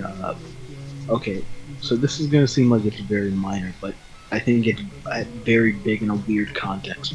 But okay, so for Curse of Strahd, right? Yeah. Spoilers for Curse of Strahd, by the way. If anyone's playing it, if anyone's running it, just saying, etc., etc. But specifically in Curse of Strahd, a character, I forgot what her name is. Fuck. What was her name? Shit. What was her name? But specifically, Thank you, she Lytha. has- You agree that Alara should have replaced Strixhaven. Sorry, continue, Dagger. Answering chat. Okay, but specifically, a character had a disabled leg, right? Like a wooden leg, right? And she was not all too proud about that, right? Which, in my personal opinion, I think adds a lot more like character depth to that character, right? Because specifically when they made a revamp. I've returned. What I miss? Oh, nothing much. A lot. Actually, I don't know. Dagger's going on about Curse of Strahd. But specifically in the book, in Curse of Strahd revamp, she's much more empowered by the fact that she has an injured leg, right? And I don't think that's I don't think it's great to change that kind of like tone of Curse of Strahd, right? Like, you can obviously have characters who are like proud of their disabilities. However, for that character in specific, she thought herself lesser, right, because of the disability, right? And like the PCs, like the player characters, can come in and basically be like, no, you're not any less of a human being because you have a lost leg, my friend. And that will actually boost up her confidence, and I think that is a great role playing moment for both, and great like character progression for both that specific character and for the player characters. However, like I think like whenever people keep saying, "Oh yeah, Wizard of the Coast and Hasbro have gone quote unquote woke" or some stupid shit like that. Please, wizards never go fucking woke. It like I'm so tired There of is like no never, such thing as a woke Tis company. all fakery. Exactly. I don't. Just Whenever Star Wars movies, Henshin, you gone in robot. 2 seconds, so can crop around. The British are Henshin, cutting you're a her robot in. now. The British are cutting her fucking internet. She's talking too much non-imperialist propaganda. No. the British are killing. Airfield You 1 said- is cutting. They See, become a machine. They're a robot. Beep boop. But yes, Beep boop. specifically, Oh, I that. think, Oh, that's adorable. specifically, I think for that specific instance, you shouldn't like I change characters like intent, like how they feel about how like a certain like piece of them affects them in a day-to-day scenario. I also like okay, let's say Gamers okay, let's only know specifically three look at- things: one gender, let's- straight white male, or woke. Sorry, or political. Gamers only know one race: white or political. Gamers only know one sexuality: straight or political. but No, there's only one race, sex, gender, identity. It's nerf or nothing. I'm gonna fight you so hard! Do it, bitch. But, Break me. I will Alright, peg but, you so hard you're gonna sissygasm from every orifice. Jesus Christ. I'll thunder pound your fucking prostate.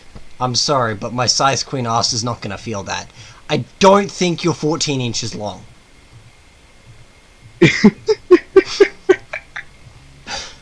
Anyway, what the fuck? I'll put on a brave face though. I will say, right, whenever people like mention, "Oh, Wizard and Hasbro have gone woke," right? I would like to point to them, right? What the fuck does that have to do with like? Okay, so I don't get people. They say, "Oh yeah, they changed the lore in Forgotten Realms." Why the fuck you haven't played in Forgotten Realms in 500 fucking years? You old fuck? You haven't Exactly, played in who the you've fuck been playing in uses your Forgotten fucking Realms? homebrew- You've been playing in your fucking homebrew game for the last fucking God knows when. Why are you complaining? And Also, Alara whenever it- should have replaced Strixhaven! Yeah, and also whenever I hear something about this is a session that's woke, why see it as they don't care about people. It's just a case of we put this in there because our marketing team thought it'll make us more money. Exactly. Oh no, they definitely do that kind of shit. That is literally all. Any form of inclusion they ever do is just they're not doing this to have more interesting device characters. They're just doing it because they think it'll get them more money. Okay. Hello, homosexual. It is June, so it is time to buy our Rainbow Doge. Oh, Buy I our product, fucking homosexual. despise rainbow capitalism so much. Oh, it's the simple, and also the endless trend of, Yep. hey, let's either change the race or sex of an existing character to make it more diverse instead of just using the female or non-white characters that already exist that you barely use. Alright. Now I'm going to absolutely ham fist like a straight guy trying to give a woman an orgasm. I want to. Sorry. Moving on. I just want them to flesh out the lore, man, instead of retreading the same Use shit. time. Anyway, we're slowly moving on to second 2 of it agenda, which is trans straight dom woman wants to shout about why the fuck Strixhaven got a book and Alara didn't. I don't know.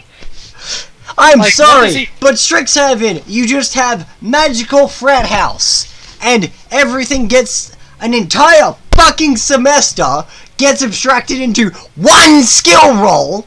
Whereas Alara, you have 5 distinct micro fucking planes smashing into each other and deep interconnected cultures ramming into each other in a chaotic fashion. You have elves that worship giant monsters as gods, deciding, hey, these pussy fucking giant cows are bitches. I'ma go worship a dragon or a metal sea serpent. But no, we get fucking wizard college! I don't want to pay fucking college tuition as a fucking fantasy.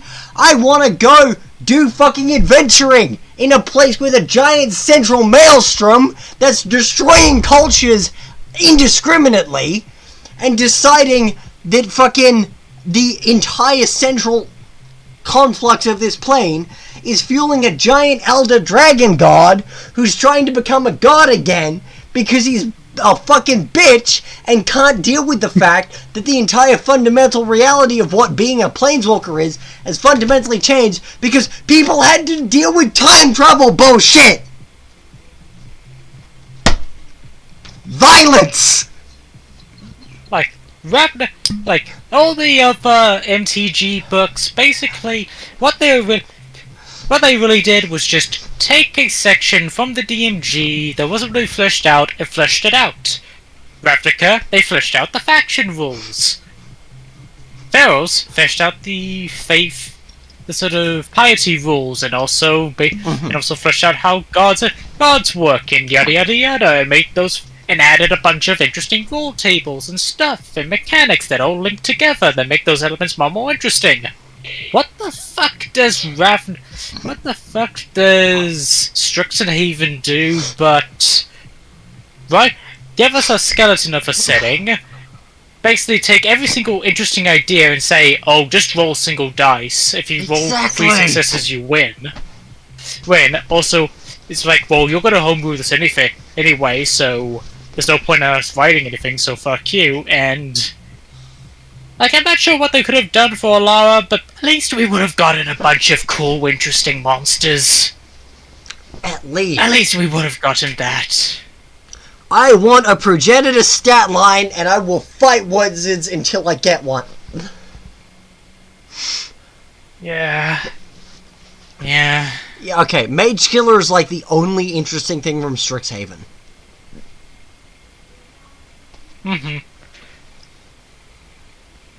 I still love that the encounter where you just face 2 of them is designed that, oh yeah, if you play it normally and how you would normally do it, it just kills the party. Yeah, exactly. Especially since everyone's playing a spellcaster because it's a wizard college. Why wouldn't you be playing a spellcaster? Yeah, it's fucked. Strixhaven is badly designed, and is a testament to why Hasbro should not be in charge of wizards.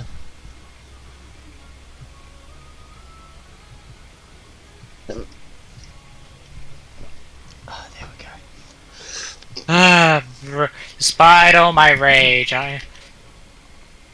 Despite all my rage, I'm still just a rat in a cage. Bullet with butterfly wings, smashing pumpkins. 1996? Hello. Battle Pass. Hi, Lifer. We're doing a podcast thing. Oh yeah, no, Lythar's been in YouTube chat the entire time. I've been in the YouTube chat. Oh yeah, I haven't actually been watching the YouTube because whenever I look at it, I just see my own voice and it just makes me cringe. That's totally understandable. But I'm still fair. violently angry that we got fucking Arcavios instead of Alara. How fucking dare you? Why? Oh, wait a fucking Sorry, second. Lie there. I'm I didn't just fucking like- recognize you for a second. Holy shit. I'm just Yes, hello. Hi. so violently angry that of all the planes we got fucking frat college wizard school instead of the best plane Magic has ever come up with that we refuse to return to other than Shadowmoor and Lorwyn. Hey Lex. Maybe one of the things I can rope you into doing is just taking Alright. everything we know about Laura and actually doing a proper setting book for it. Honestly, I'm super tempted to just make an Alara setting book and just go, fuck you wizards, I'm gonna make a real book. I highly suggest doing that, yeah. But Hey Wrath, Yeah, you're on so- stream. Hey, Raph. How you doing? Hey, Oh, on stream. Okay, man, you're on the picture book. You're on the picture show. Oh no. I don't know. just, How Say a Louisiana thing, conform to your own. Anyway. No, don't worry. So I mostly chose to come in here vocally rather than in the YouTube chat, specifically to say, why am I playing a non-caster at Magic College? I got in on an athletics What the fuck's the word? I know, right? It's like, why the fuck is this even a book? You got in. You got in on a cop. You got in on a. I got in on an athletics scholarship. Yeah, you think basically got in on football. I think I just missed everything, Nia. What's going on? I'm bitching. Okay, basically we're boiling down to I'm bitching that we got Strixhaven and Arcavios as an MTG setting book instead of Alara, the best setting Magic has ever created, and I'm gonna die angry about that. Fundamentally, why do we get fucking bad fucking Magic university frat house shit instead of the best setting Magic has ever created, where you have 5 microplanes being ruthlessly formed together into a macrocosm that are fundamentally warring against each other because they are a sundered plane that has been cut off from fundamental aspects of reality, turned into a reformed, reborn setting where you have entire settings and entire cultures going through absolute culture shock because their religions are thrown into fundamental turmoil because of fucking... You have the God Seekers of Naya thrown into going, holy shit, our giant beasts of our plane are effectively glorified mega cows. I'm gonna go worship a dragon or a metal fucking serpent because they actually show real power. And you have fucking Esperites going, holy shit, that's where Karmot comes from? It comes from Dragon Breath? And you have Bantians trying to fend off the fundamental aspects of Grixis, which is a plane entirely devoid of life, that is fundamentally removed from any life-giving elements, and just shoving it all together. Why do we get fucking Strixhaven instead of the most interesting setting Magic has probably ever created? Luth? Because Harry Potter.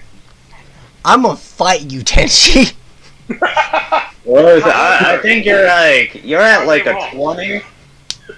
Luth, you're at like a fucking 20 right now, and I need you at like a 4. That's why they did it. I apologize. I'm definitely hiccuping because I've had like half a bottle of tequila and like 5 beers and energy drink. So I'm just like... Yeah, and also we're doing a podcast, so high emotions all around. Besides, fighting you're listening on isn't YouTube, something I want to do here. I figured I was on YouTube, Shaw, when you said that I'm on camera. Just want to confirm it, just to be 100% sure. I don't like leaving things ambiguous. That is fair and valid. Oh, and then of course, you know, a bit of a callback, yeah. For the 5e furry book, again, you're gonna have to be way more fucking specific. I've got like 4. Yeah, there's a lot of them. I have a few as well. One of them is Delver's Guide, the Beast World. Yep. If you wanna read that, go ahead, join the Beast World Discord. Just literally ask the guy behind it. The guy that authors the book, he'll just like straight up give you the fucking book and you just ask politely. That's not even a joke. Oh, he's great. Hey, yo, friend, can I get that book? He just drops it on your table. I can give you 3 more copies if you give me a few minutes. No, it's just a case of... if he could just teleport fucking physical copies into somebody's house, he probably would. Like, honestly, fucking text champion-based man for doing so. You ping him on Discord, and then suddenly a hand just appears out of your screen and just throws a book full force at your head. Violence. It is the only language you humans understand anymore. What? The language you humans understand. Violence. As you guys are talking about this, I'm staring at my fucking Spyro batons in the corner going, man, maybe I'm not a pacifist. I look at this pacifist fucker in front of me, and then I ask him a question he can't answer. If you're such a pacifist, why are you covered in blood and carrying a gun pointing it right at my forehead, huh? Because I'm a Overwatch rational moment. pacifist and self-defense is a violent art. Shenanigans? Duh. And I'm just sitting here drinking a beer. Who's the real violent one here? I mean, I'm also drinking beer. Society. There's There we a go. reason. There's a reason my trans ass dropped out of the military, and it's entirely due to the fact that I realized how much of a pacifist I am. But shot, you ain't a pacifist at all. I'm angry. I am still fundamentally a pacifist. Self-defense is an art. Especially non-lethal self-defense. Exactly. Most of my combat is in the form of breaking someone in such a fashion that they cannot fight back, and then leaving them. Yeah. Yeah. You take them down to the point where they can't hurt you anymore without going too far to almost kill them. Exactly. And then you just stop. That's why my weapons of choice are things like tonfa and batons. To actually kill someone with those, I have to fundamentally almost break the weapon in to do so. Yeah. Yeah, that sounds about right. Like, I can do a lot of blunt force trauma. To kill someone with a baton or a tonfa requires a lot of work. Like, I have to put enough force in that to probably break my arm. Yeah. And then there's me over here. I'm doing my own thing, Shaw. Exactly. Again, I try to get along with people. I try to make conversation. I try to be nuts. Oh, fucking hell. I just have a cat sitting on my shoulder and she doesn't know what to do with herself now. Actually, Rath, I have a question. What's your opinions on tequila? Tequila's good. Is this for... which particular reason are you asking me this question? No comment, Your Honor. I won't lie, it's good. It is good, but... Atta boy! Where I'm from, you know, Shaw, it ain't the top. That's fair. Spice rum is... I will say spice rum is usually better. Spice rum has more stretch, more flexibility. Though I will And my say... son has taken my rum. For fuck's sake. But why is the rum gone? Because you drank it In all, his you words. fucker! In his words, to stop your crispy ass from getting drunk and doing something stupid again. I know, but why is the rum gone? I can't believe he called me crispy. I'm well Delicious. done, god dang it. Delicious crispiness. I mean, yeah, Oh. sure. I can move my fingers now, though. That's good. Hey! Success! Like, fully move them. Now they're not wrapped up in them bandages no more. Alright. Yeah. And they only smell slightly of gasoline. Mmm. Crispy. Gasoline cooked wrath on the menu tonight. How much money do I have? Mmm, crispy. Crispy. Anyway, I'm just sitting here vibing. I think. I don't know, what does the term vibing mean again? Usually just hanging out and being okay. It's Well, I'm not shit. okay, but I'm fine. You're just existing. I'm just checking how much money I have and if I can go get pizza. I want pizza. You can't. I know Maybe. I can't. I have the money.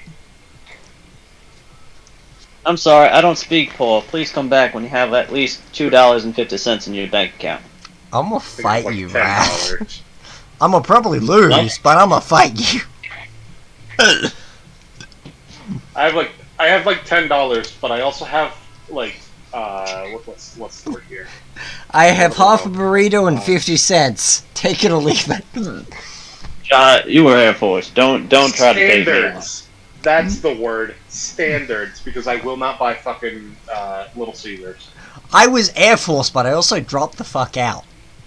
I don't have military fucking pension. He knows how to fly a plane. You can She does do not know emotes on Discord? What? In the Wait. coal? Yeah, What? You can do what yes. Apparently you can do emote You- fucking images on Discord calls. I didn't know that. That's cool. How the fuck did you do that? Yeah, How are y'all doing discovered that? It's on the emote button. You just click on the actual voice next chat. to the mute button is a smiley face, and that lets you do emotes. I'm Bro not getting just that, sent me- but Bro it's just- on my phone. Welcome back, Did Incro. Hello, handsome. Yeah. Crow just sent me the message. I used to have more than 250 earlier today. Then I gave some friend a... Okay, so... That's interesting. I Yeah, mean, no. I'm in this weird point in my life where I can fly a plane, but I cannot drive a car legally. That's a little weird. Yeah, not gonna lie. I can, hypothetically, I can drive a tanker, but I honestly have, like, no certification to fly an A130. That's unfortunate. Technically, I think I can fly a helicopter too. I mean, you fucking better be able to. If they put you through Air Force training, you better fucking be able to fly that helicopter. Like, Okay, so I did Fuck 2 the- years in cadets, which is effectively Australia's equivalent of not quite child military, but pretty damn close because they have to skirt the line. ROTC exists. Yeah, exactly. We have cadets instead of ROTC. And then about a year in actual air quotes service. And because of cadets, I jumped to sergeant. Yes, sergeant. And then I kind of just realized how much of a pacifist I was and went, you know what? No. I'm good. Peace, Oh, fuckers. you're a better person. You're a better person than me, I guess. Peace and love, peace and love. I will destroy you with peace and love. Oh no, you cannot fight you cannot fight fascism with the peace and love. That's why I know self-defense. No, I'm quoting the fucking Ringo Starr thing. It's like, Ringo Starr's like, do not send me, I am moving. Do not send me any fan mail or anything to sign, otherwise I will be destroyed. I'm coming at you with peace and love. It will be destroyed. Do not send me any more with peace and love. Peace. You know, I Exactly. honestly am just laughing because a friend of mine had a way of saying it is like, I'm going to destroy you with peace and love. And I just said, let me guess, those are the 2 handguns you just bought. Your weapons. Oh, it's like, breaking news! Florida man says he's gonna kill his neighbors with kindness, and then attempts to attack them with a machete with the name Kindness written on it. I kind of want an Equa. Actually, no, I don't kind of want an Eater. I really want an Equa. But the problem is, I don't have like $1.50 to spend on a really good one. Mm-hmm. Because like, Listen, I got the training to work with it. I'm ambidextrous. I can use Equa training properly. Problem is, I don't have the money. you know what? No one has truly lived until you've been in a drug haze fighting a small Polynesian man carrying a cleaver that he calls dummy thick while you have only a knife in the middle of the night. I didn't do no one that, has lived until but you've it done did headbutt a guy who just snorted a cat's ashes. I'm sorry, a small Polynesian man? I love I that don't that's think I- what you focus on, not the rest of it. Just a Look, small he was like- Polynesian man. He was like a Part of him is 4 foot. small. He was like 4 foot full. That is unusual. I've never seen that in my entire life. I'll be back. I gotta go piss. 4'4" is pretty big. Okay. Look. See ya. Look, I live in the Pacific. There's only 2 types of Polynesian male. Polynesian people are built like fuck. Herculean, the most fittest man you've ever seen, or just walking ball of fat. There is no in between. Yeah. You ever met a man from Brussels? He was 6'4" and built of muscles. No, but I mean like literal, like, because that is kind of how it is. It's like you don't see one that is not like one of 3 archetypes. You got Twig, 6'4" full of muscle, or that one bastard who you know has been at the tavern for way longer than he should have been, and now they all know his name.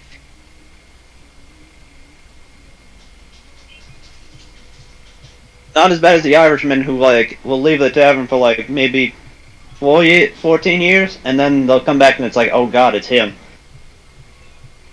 I still love the thing. It's like you left the place for like 15 years. He wanted to test it, see if he'll let him back in. So he walks in, and the first thing they do is like, get the fuck. They yell his name and tell him to get the fuck out. Get up.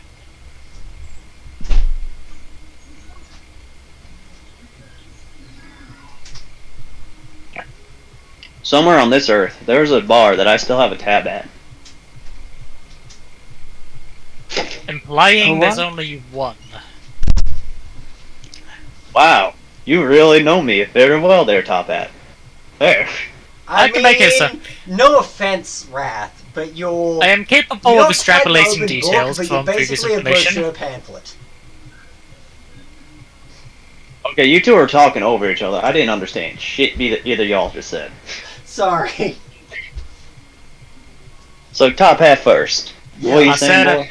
I'm very good at extrapolating information. Fair. Now, what were you saying, girl? I was saying that, no offense, Wrath, but you're not quite an open book, but you're basically a brochure pamphlet. The fuck does that mean? Yikes. I got a laugh out of that, so I'm good. Yikes. Look, no offense, I love you, Top Hat, you're a great friend. But you're also... I know enough to guide you. Is where I'll go with that. I need more tequila. Look, you're basically like somebody took a board game off a shelf, took out some of the pieces, forgot where they went, then proceeded to fill them with new pieces from a different board game entirely. So now when you try to pull out Monopoly, you're instead playing Jenga mixed with a little bit of Jumanji and that one Yahtzee game that had actual physical pieces.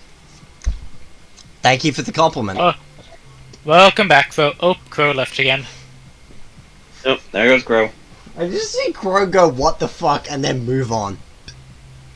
Give me the beat, boys, and free my soul. Wanna get lost in your wow and drift away. We're at basically the point of this. We're at basically the point of the podcast. We're just saying random shit until we find a spiral to go off of. Yeah, basically.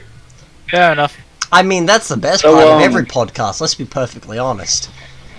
So watching a 4-door sedan catch fire is its own type of weird. Yeah. Yeah. Especially when it's catching fire due to the muscle car next to it catching fire. That is rather hot. Welcome back, Crow, again. Hello, handsome.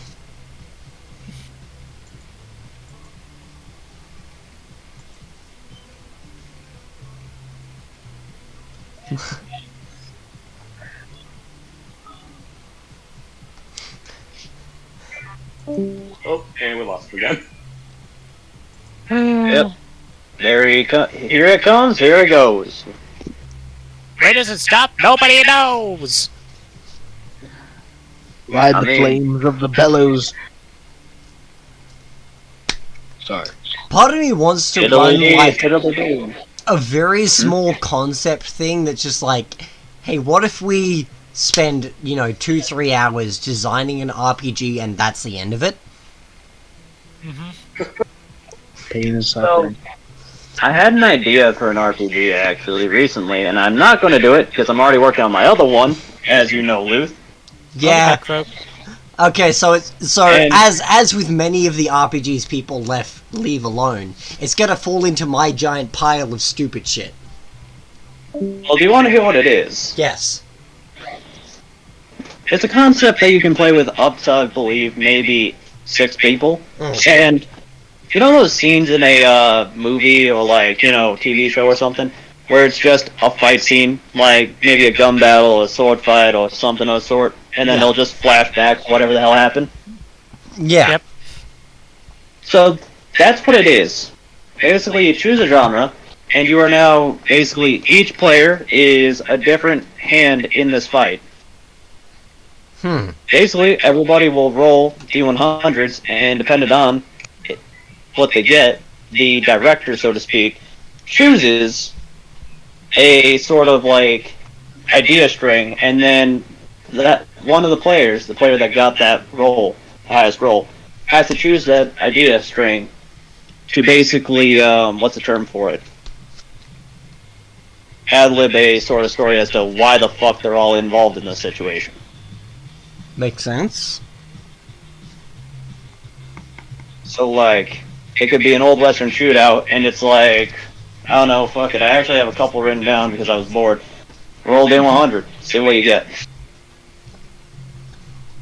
Basically. Like, this one is, the money is buried, and everybody is out to get it. Yeah. So the player has to figure out whose gold it is that's buried here, why all these people met above this grave, and what the fuck is going on. Over a kiss. Why? And by the end of it, the one with the highest amount of rolls wins. Alright.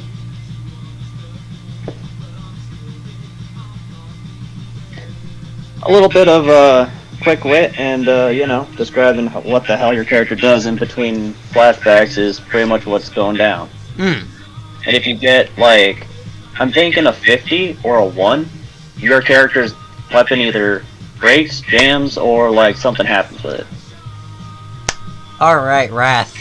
How do you feel about a D differential system? Which one's that again? That's the you were told to roll 2 different types of dice, and then you find the difference between the 2 dice results. Yeah, that works. I want to make a game based around that. I just don't know how I want to do with it. It's like, yeah, the sort of spread, air quotes, decides the most effective thing. So you might be asked to roll a D2 and a D10, or a D6 and a D4, or so on. Reminds me of one thing I wanted to do. So why are you pressed by this? Turning 3 in the morning, the bouncers put you on his last. Here's an idea. Sort of like it's based around. Okay, there's sort of like it's a different thing, but I've been thinking about the idea of playing one with like an advantage-disadvantage system, but instead of having like rolling like, oh, just roll 2 dice in the usual D&D way of doing it, you have 5 sets of dice. 4, 6, 8, 10, 12. Yeah. 8 is the middle one, and depending how it sort of moves up and down, and depending on what you get, it's sort of slow. You sort of move up a dice or down a dice, and that sort of determines random rolls or damage and stuff like that. I like that idea. Okay. I'm a big fan of mechanics of when you can use mechanics to, in a meta sense, alter the perception of an interaction. A big one I like is in like first and second edition D&D, where you change mechanics to alter, like to one, instill a meta sense of something changing. They usually fall like generating different types of effects, and it sort of alters the perception of that. Welcome back, Crow. Hello, handsome. I think he fucking did. Yeah, I think he's just being. Oh, hey, Pat's alive. 9 to 5 class. I can't be the night owl I used to be. Hey, I'm officially spreading gasoline to my local game store. Hopefully, red off if I get enough people involved. At least. Nice.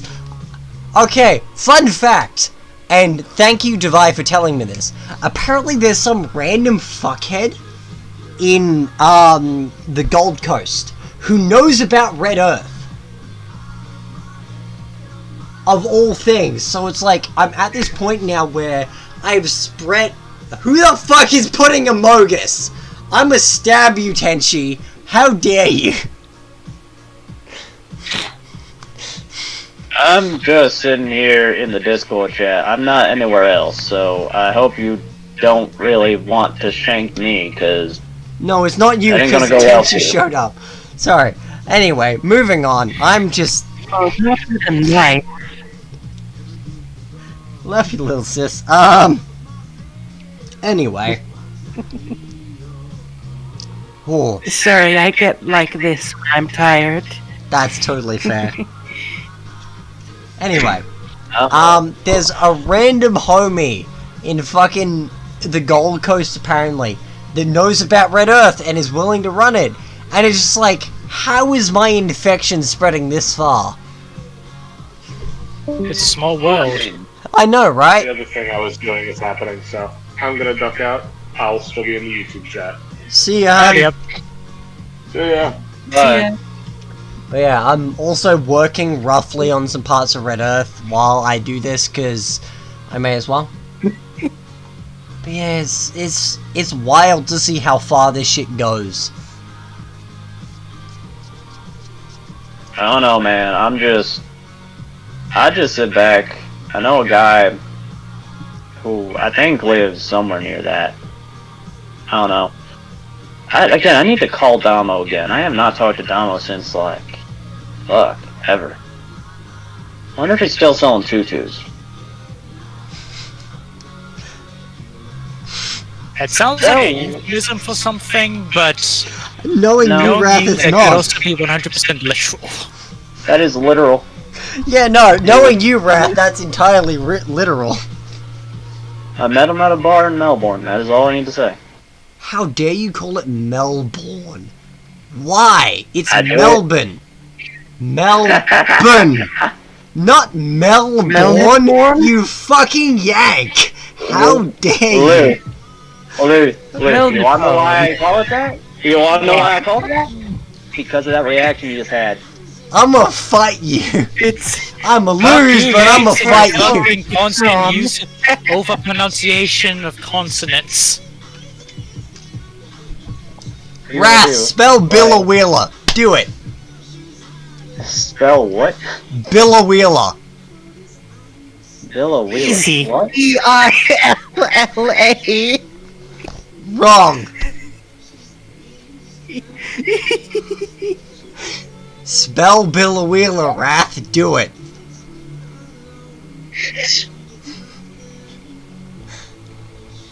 Oh god. Give me a second.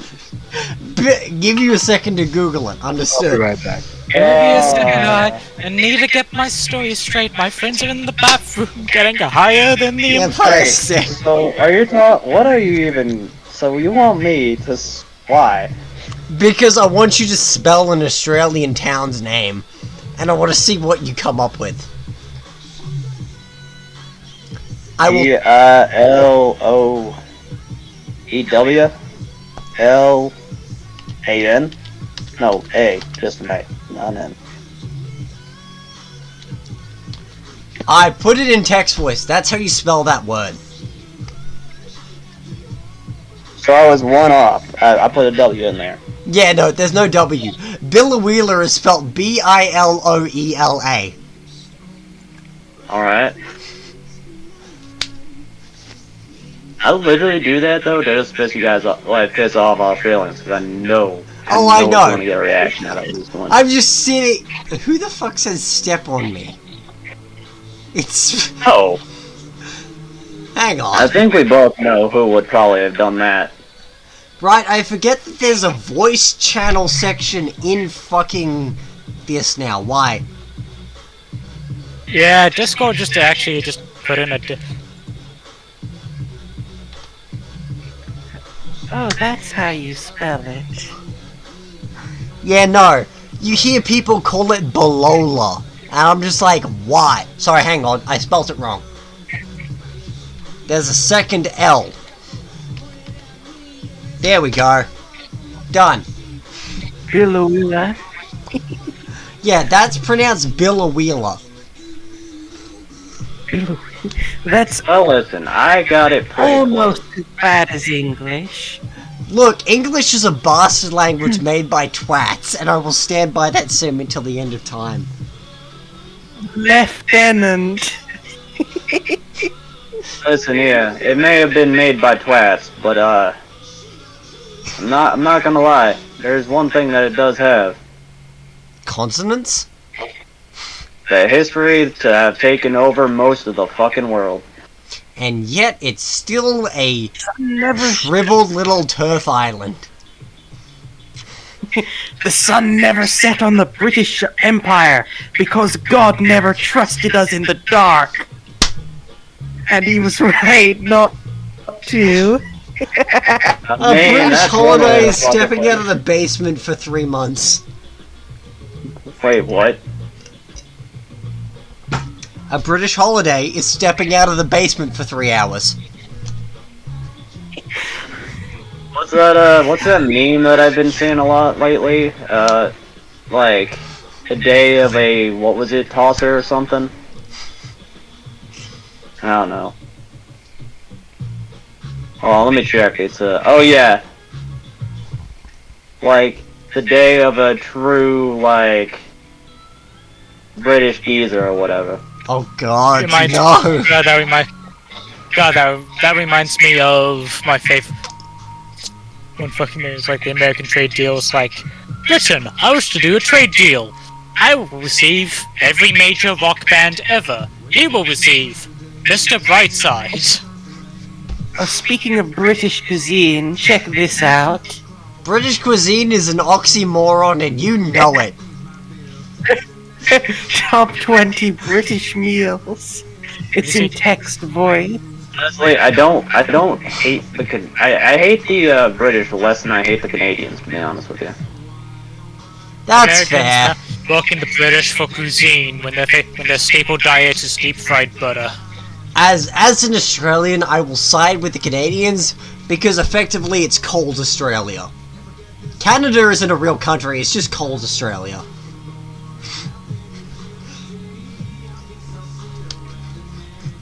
Canada. Canada, which actually is the correct term. Why are they is called Canada? Americans if they're from the U.S.? They should be called United States. United States.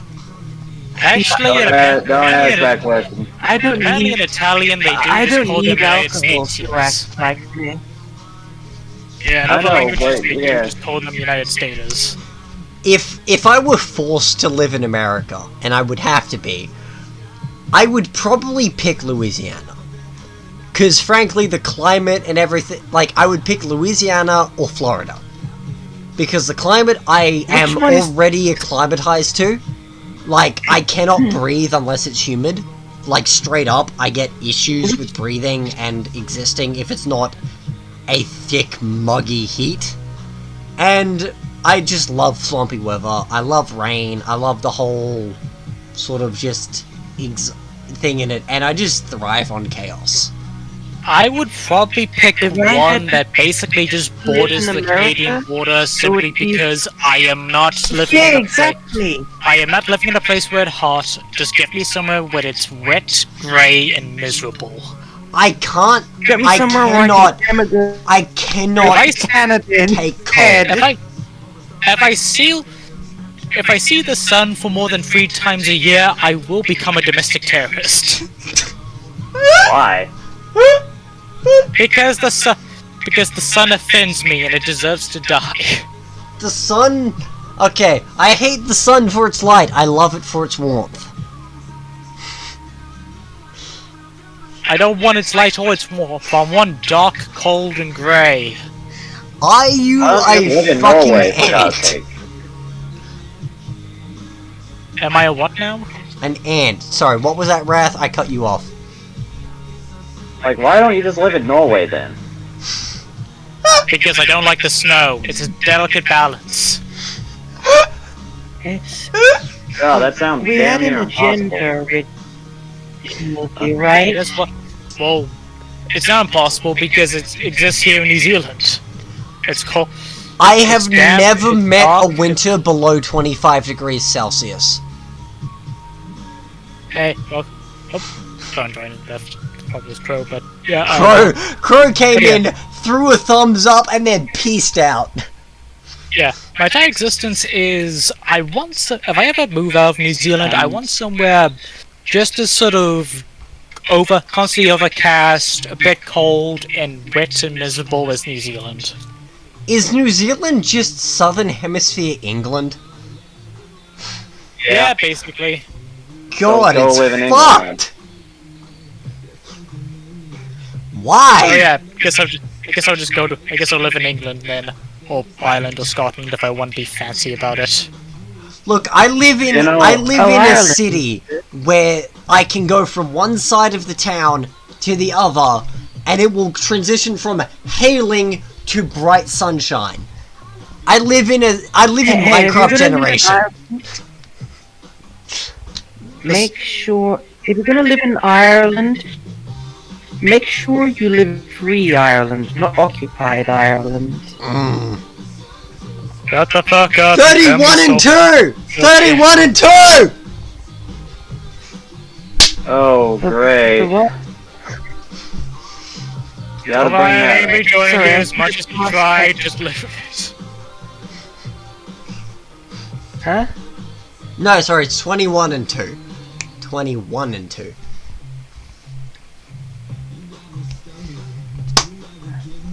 I think my Oh, brain Lord. stopped. Sorry, apologies for shouting. Hello, Crow. Hey, handsome. Hey, are you gonna leave this time too? We've chilled out, so yep, he is.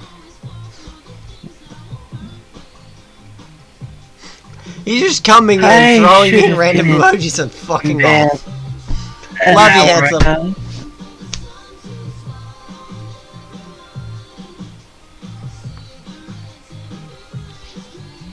I still want a full body version of those vacuums that clean your pores so I can step into it, have like a popcorn sound effect at every single one of my pores eject, and then go step into a cold shower and feel them slam shut.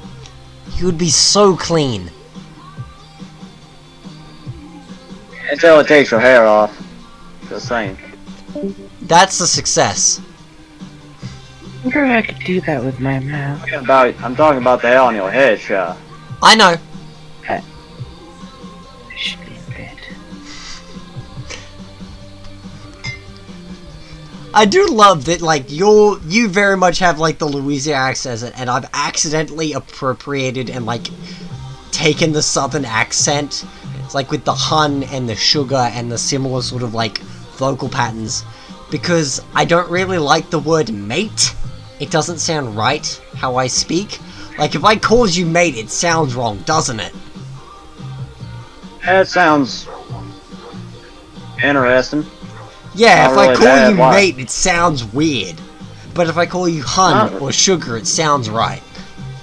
To be Yeah. fair with you, I think the only reason why it would to me is because we've never spoken, you've called me mate before. Yeah, That's exactly. really it. My fucking dialect is weird. It's not quite un-Australian, but it's very weird. Hey, sugar. It's unusual. Just fucking. Peace out. Are we, is this gonna be the whole thing now? Just them dropping in and then leaving? Honestly, Yeah, maybe. But it's not producing a noise, so I'm fine. For you, it ain't. I'm getting the beep boop. Beep boop. Really? I'm not getting the beep boop. Then maybe I'm just like Yeah. listening to the music in the background and not Really? clicking. Yeah. But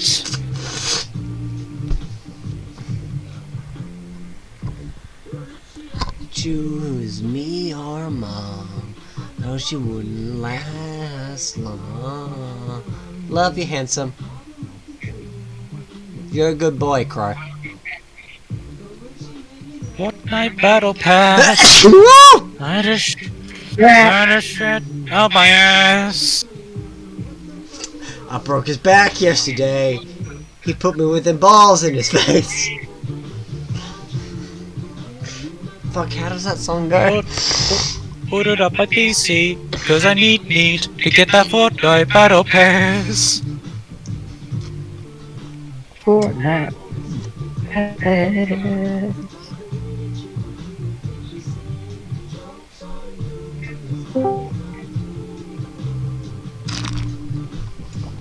Do you want attention, Crow?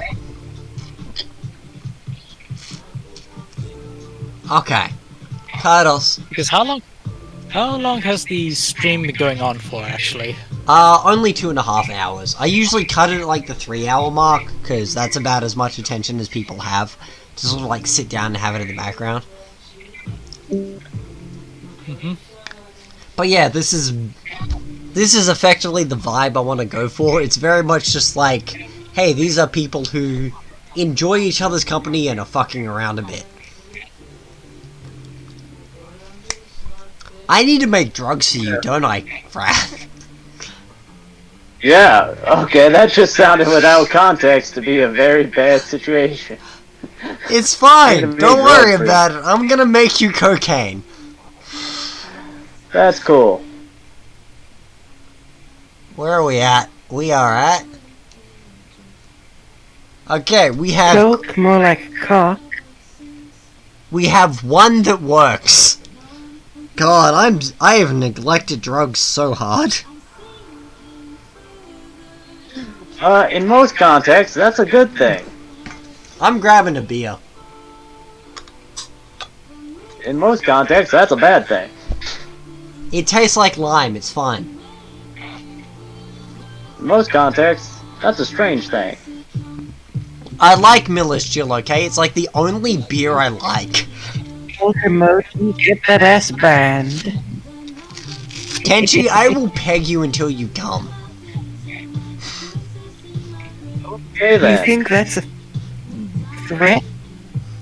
No, it's not a threat, it's a promise. I'll hold you to it. Good girl.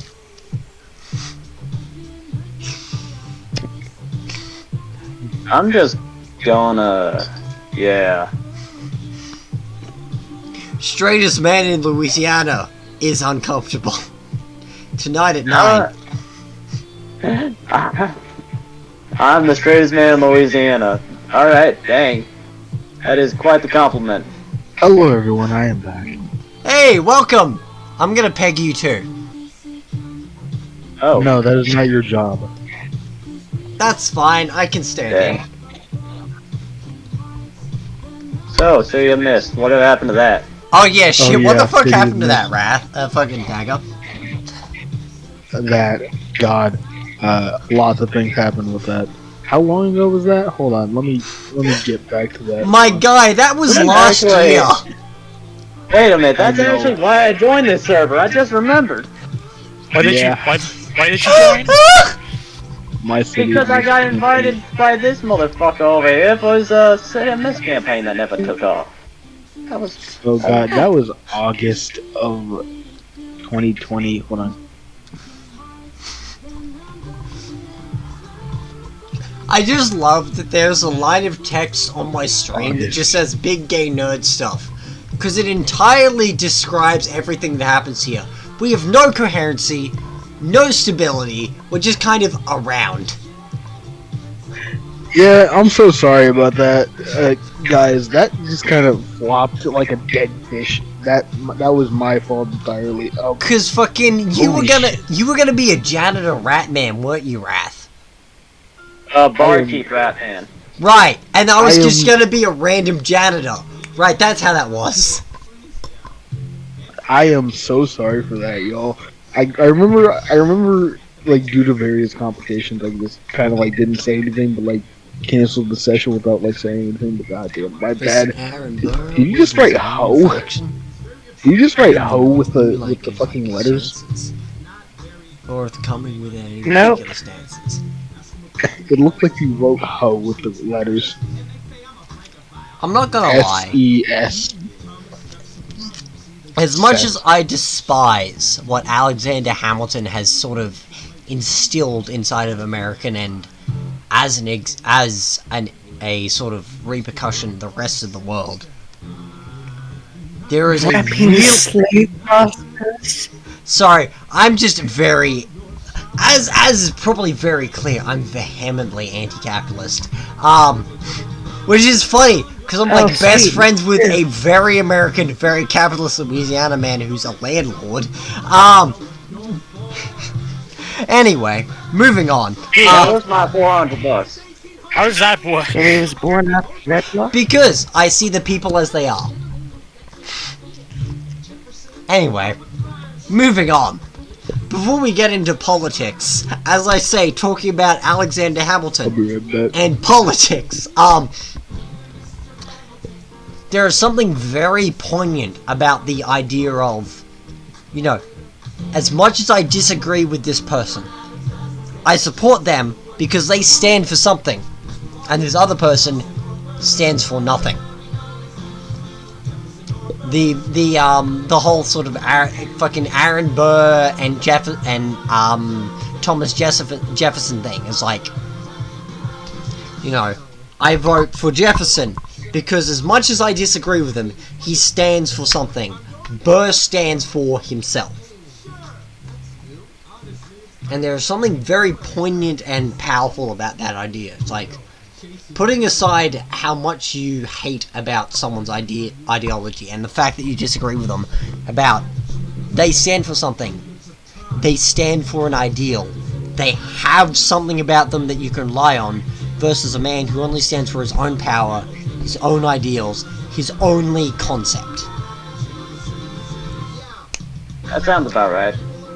Hear my voice. The people are your choice. I still love the amount of like animatics that was of Hamilton that were drawn in that sort of folk Steven Universe style, which Yeah. is sort of funny picture of basically like Steven Universe's head with the caption, "I own slaves." Then all is done. Jefferson has beliefs. Burr has none. Yeah, it's a very poignant, and as much as it's a little bit fucked, oftentimes when I saw how the Minecraft server was going to play out, I often saw myself as, I'm going to get fucked over.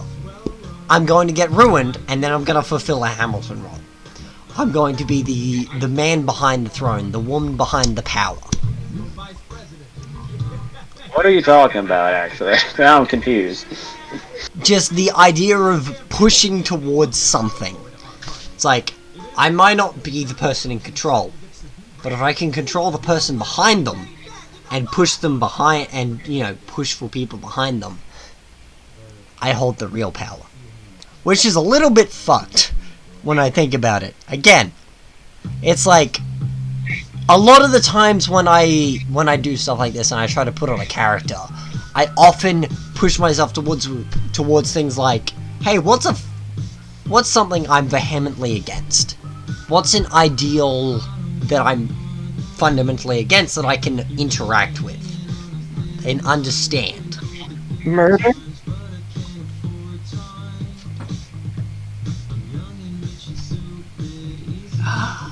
We're all gonna commit violence at some point or another. It's just dependent on how much you want to do of it. Again, a lot of my preparation on those servers, I was preparing for every second of the way.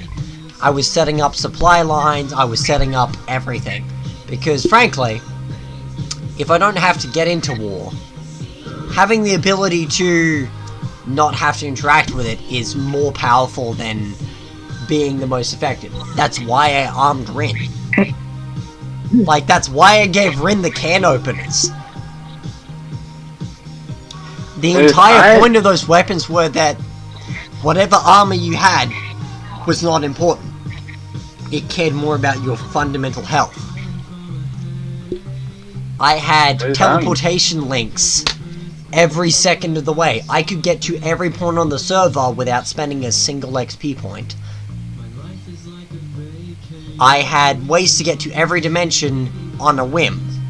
I had enough food, and the food I could use the most to fundamentally be able to win every fight. I effectively tried to stack every part of the deck against anyone else. Because I Okay. approach Minecraft combat in a Batman sense rather than a Iron Man sense. Yes, I will fuck you, Tenchi. Okay, I understand. Sleuth, I am trying to figure out where all this is coming from, to be honest with you. Minecraft server will play stuff. No, I'm just drunk. He is drunk. I mean, yes, she is. Yeah, sure, that. I've had like half a bottle of tequila and like 4 beers.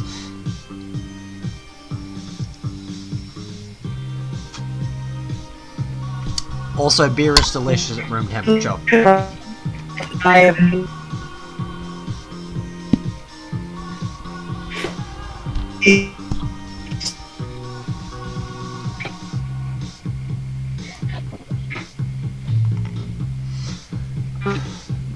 I'll be back. I gotta go pee.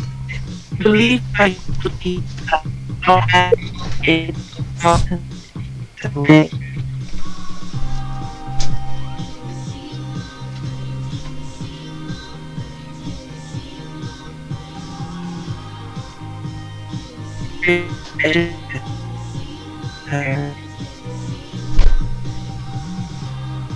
I did not understand a single word that was just said.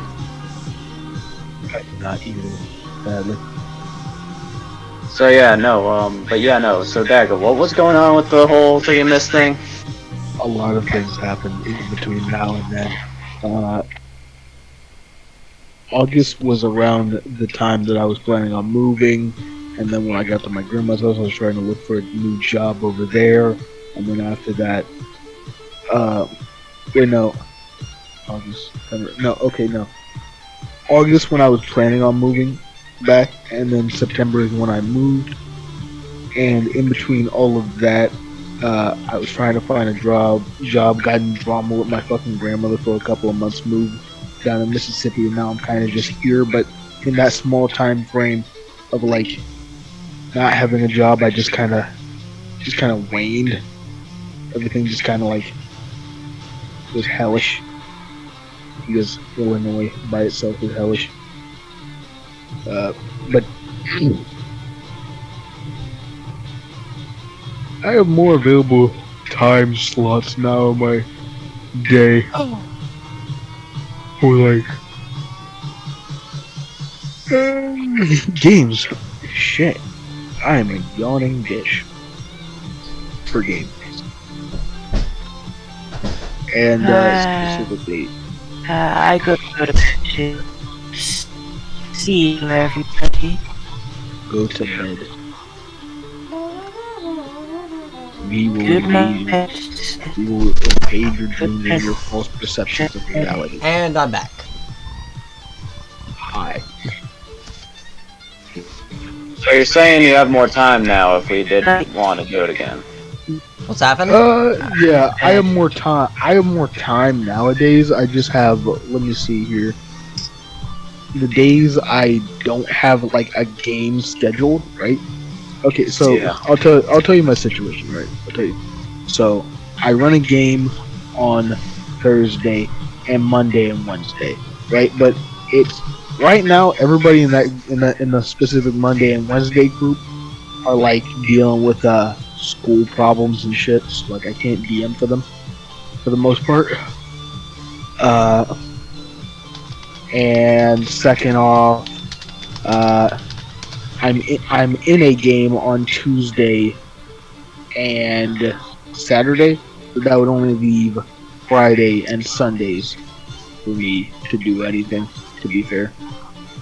Fair enough, and I don't got my Sundays are occupied. Yeah. So I'm on Mondays, so. Yeah, I guess it is really locked in no good day. The real BBEG of tabletop role-playing games. Scheduling conflicts. Yep. Yeah, Friday and Sunday are the days I'd only be available. So yeah, time confliction sucks. God, I've been waiting for Tokyo Waterscape for like a has it been a year? No, it's only been a couple of months. But like it feels like a year. So I realized something funny because I did some research on it. Yeah, that Hogwarts thing. Yeah, that did not go as planned at all. That boycott failed hard. Yeah, What? there's a lot of things that go into that, and I've kind of, as I said earlier, it's already beating a dead horse. But effectively, the boycott, air quotes, because it wasn't inherently a boycott. It was more a reaction and sort of push against. Because again, the normal stuff happens. Like, hey, JK puts out a thing, trans community goes, hey, this is what your money goes to. In this case, the air quotes, and I don't want to use the word gamer community because it's not really an appropriate term. Gamer community goes, hey, we don't give a shit, or we're intentionally going to spend more money on X because it's inherently against intolerance. And then it sort of spirals into the flame war thing because every other time it hasn't really spiraled to the same flame war, has it? But as soon as the air quotes gamer community gets involved, now it's a flame war whole thing. And it's a whole mess. I won't call them gamers, to be honest with you. Yeah, But, exactly. Yeah. Again, that's why as much gamer community is the closest term I have to a shitty situation.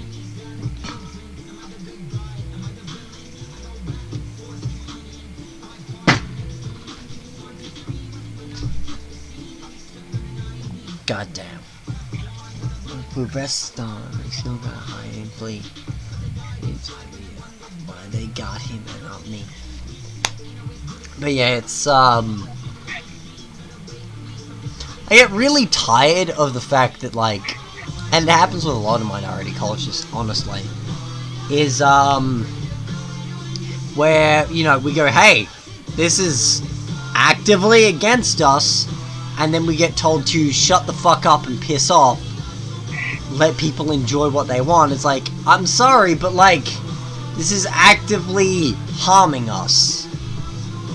But also, I'm also not of the opinion of, like, there's not really that much in terms of Wizard School. You have the one anime and the JK thing, which is also why I've basically gone, hey, we're not gonna beat the dead horse that is Hogwarts Legacy on this stream. I don't give a shit at this point. I don't care. Actually, speaking of wizard schools and such like that, wasn't there also like a really bad anime that came out with similar with a wizard school premise? There was My Hero Academia, or Little Witch Academia. No, Please don't I bring think up. he's thinking specifically of. Please don't bring up High Guardian Spice. Do not bring up Yeah. High Guardian Spice. Yeah, please. that one. Please, Please, no. this is. I'm at the same point where I'm just like, please don't bring up Kiss players. Look, I just saw Fucking that name. Look, that thing is just more wrapped into the Jinball outrage machine around Crunchyroll and its bad decisions. Yeah. What the fuck is Crunchyroll actually? Crunchyroll is an anime streaming service for anime, and also basically a Reptilian thing where it's like, let's make our own show, which is just basically a cartoon and not an anime, and people are angry, it's like, why am I paying for this? Also, we've seen the fancy offices you guys get, and also know for the fact that you don't actually pay your translators a proper wage, to the point where it's like minimum wage at fucking McDonald's would pay more than what you're paying them to translate your stuff, so why the hell am I actually supporting you? Exactly. I just heard that was really bad as far as animes go, but that's, you know, hit or And miss then a on bunch of animes. then a bunch of voice actors and other things were basically sort of doing their own pissy shit about pirates. But oh, you shouldn't be pirating anime and yada yada yada. And it was like High Guardian Spice. It's bad, but it's also the type of bad where I'm absolutely in love with it, because it's just. Look, there's a certain type of bad thing where I sort of fall in love with it, and I kind of just like picking it apart and analyzing it. Listen, I just found it weird because I remember this one dude whose voice acting was literally fading in and out like the guy was going away from his mic. Oh, Let's hear yeah, that guy, which apparently was actually a singer for, like, God, I can't remember what band it is. It's the band that does the I love you, Jesus Christ. Shit, really? Yeah. No shit. No Yes. fool. Yeah. Holy shit. And apparently, like, one main reason was, like, I think this was during COVID, and basically, so a bunch of people had to record at their own homes, therefore the they weren't actually able to get the mic quality consistent between everyone. But still, it's That's kind of a fucked. bit goofy how bad his mic bad was. I can't remember all the issues it was. That was definitely a high tier situation with his mic. That was. At some I think point, I so. was wondering if they made it deliberately bad for the sake of it, and also... Really? And also the fact that that entire season went and passed, and we still don't actually know what the fuck a Guardian is, or what they even do. I know, right? Like, you're going to school to become a thing! What does the thing do? I don't know, good guy shit. I mean, to be fair with you though, there's a weird amount of sense for not telling them, because if you're going to school for it, you probably damn well know at least the basic of it, and that's kind of a problem we always run into with, like, works like this kind of stuff, is like, Yeah, okay, but, this is... Huh? yeah, but how's the audience meant to know what the hell's going on if you don't provide some demonstration of what the thing is? God, I am so drunk, my typing is shit. Regardless if you show or tell them, you have to do either one of them, otherwise they won't know it. Because if you don't show them or you don't tell them, it doesn't exist. This is why an action prologue is something I will always say you should probably put into your setting, no matter what. Like, at least... Exactly. Start in don't media show res. Starting in media Like, you don't res is such an important thing. Like, you don't even need to do a gigantic thing of just a gigantic prologue, info dump where you explain all the core aspects. It can be explained naturally for dialogue. You just need to distill. I mean, that's what an action prologue is. An Yeah. action... But yeah, I don't really want to talk about High Guardian Spice. I think I've talked too much about High Guardian Spice already. I just like it for just for the analysis, and just sort of, I like things with connective tissue and fat that I can chew on. Exactly.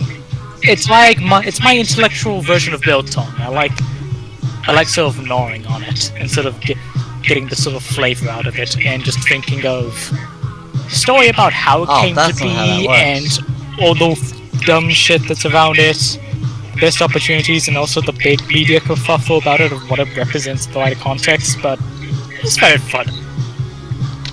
But, like I was saying about action prologues, is it's not something that you do, like, you don't need to do it like a guide reading off what it is. No, like, it could literally be, for example, one of my favorite versions of this I've ever seen. I don't remember the work it was, but it showed a group of people basically going in, doing a job, but doing it in such a weird and, like, mixture of magic and weaponry type style, that it was like, when someone yelled, like, the term for what to call them, you kind of could connect, wow, so it's like some kind of super badass type thing.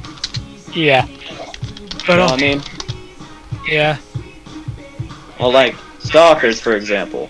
They don't tell you what a stalker is until you find that it is a guy who goes in and salvages crazy bullshit from Chernobyl. Yeah, it's just an acronym. Yeah. You get the immediate idea of what it means just by the vibes. Like, get that the fear stalker.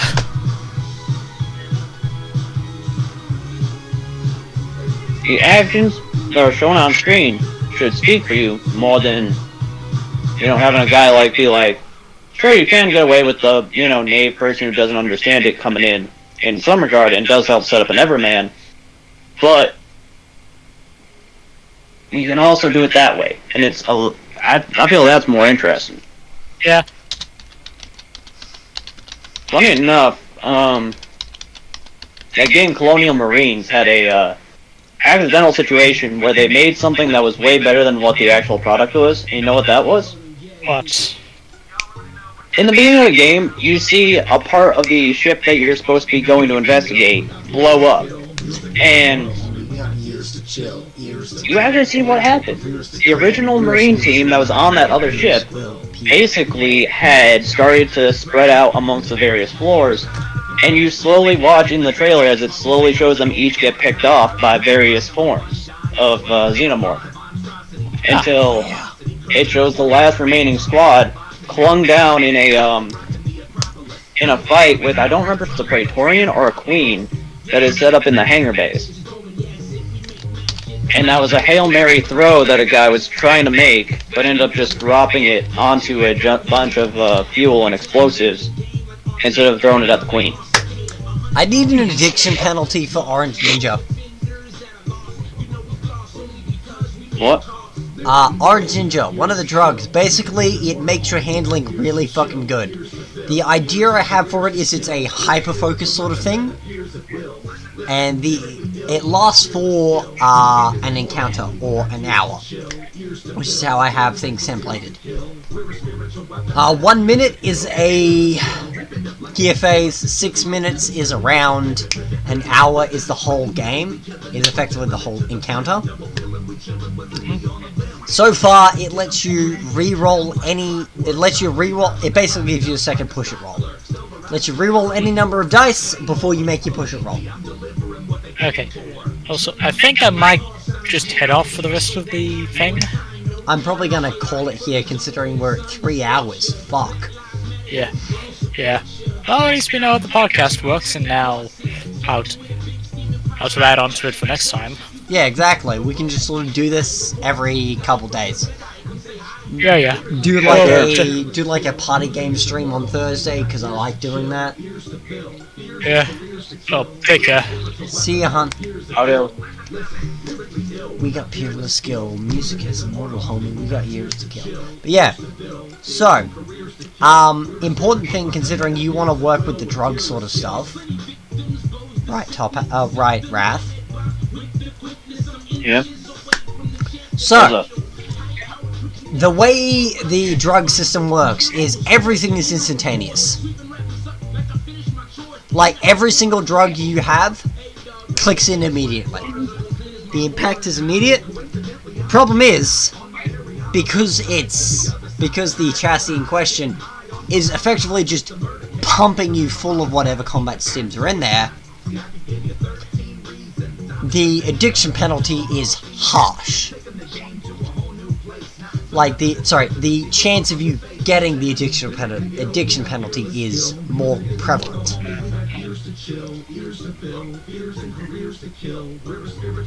So, are you gonna make this so that it's gonna be ridiculous to the point where I'm gonna say, why even bother? Because... No offense, Luke. From what I've played through in these test runs, penalties doesn't exactly fill me with a lot of confidence. Okay, that's fair. Again, as like the first playtest thing is like, okay, the penalties on things like combat were too harsh, right? And I tried to fix them to make them less bitchy. I'm trying to pull them back to that level.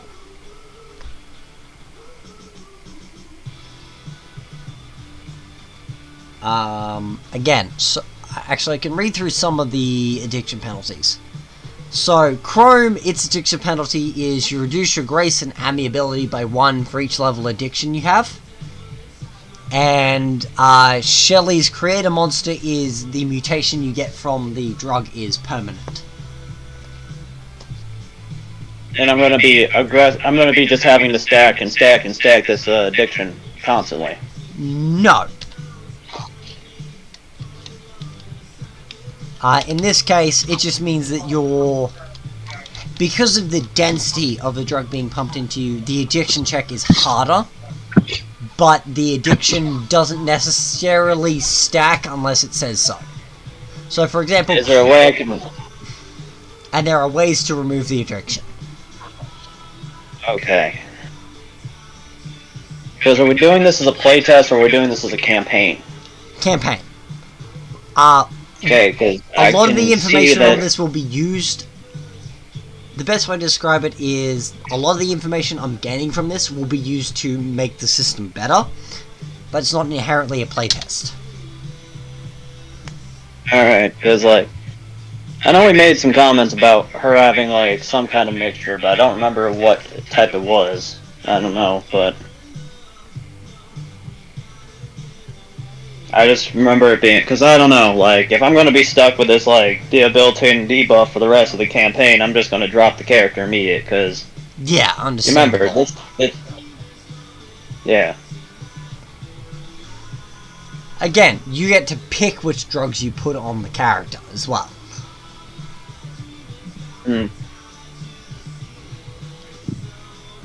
don't even know how old this character is. They'd be 13. probably one of the No. older set. They'd probably be the older one of the.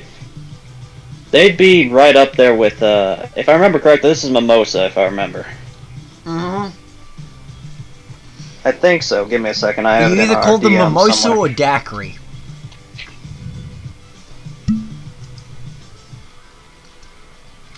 I was actually tempted to grab rum today, but they didn't have the rum I liked, so I didn't grab that. So I grabbed a tequila I wasn't super familiar with to see if I liked it.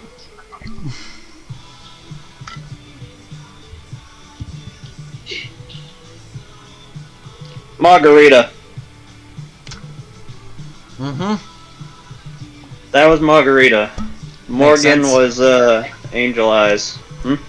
Yeah, Morgan was Angel Sure. Eyes.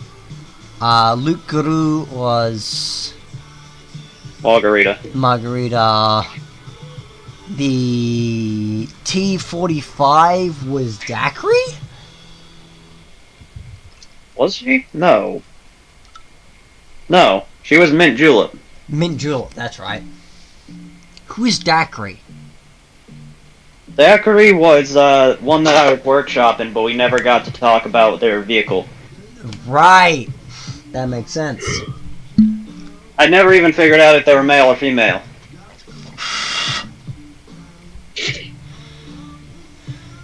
Which, if I make them female, then I'd have to make a male character to differentiate, because I don't know. I like it being even. That's fair. Daiquiri does sound sort of female. I don't know why. I think it's just like the ending syllable sort of punctuation. Yeah, so Daiquiri is going to be a chick if I do make her. So Yeah. I guess I'll make a male character. Just to... Let's see, what's a good name for a male? Cocksucking cowboy. No. I don't know. I was just That like, kid is just... that kid just...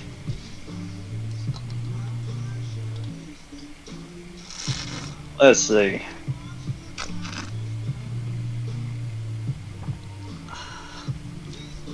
That's a nice beer. Hmm? Oh, just the beer I have is nice. There's the Lime Ricky and the Martinez, I guess. Ramos. Sex on the beach? Literally just have... Sex on beach. That one... that one could double as, like the father pointed out. His name is very indicative of how it was conceived. Oh, honestly, yeah, no. The father definitely reeks of sex on the beach. I don't think I've ever really said what the sheriff's name is. Because, I don't know. I feel like he's better off just written as the sheriff.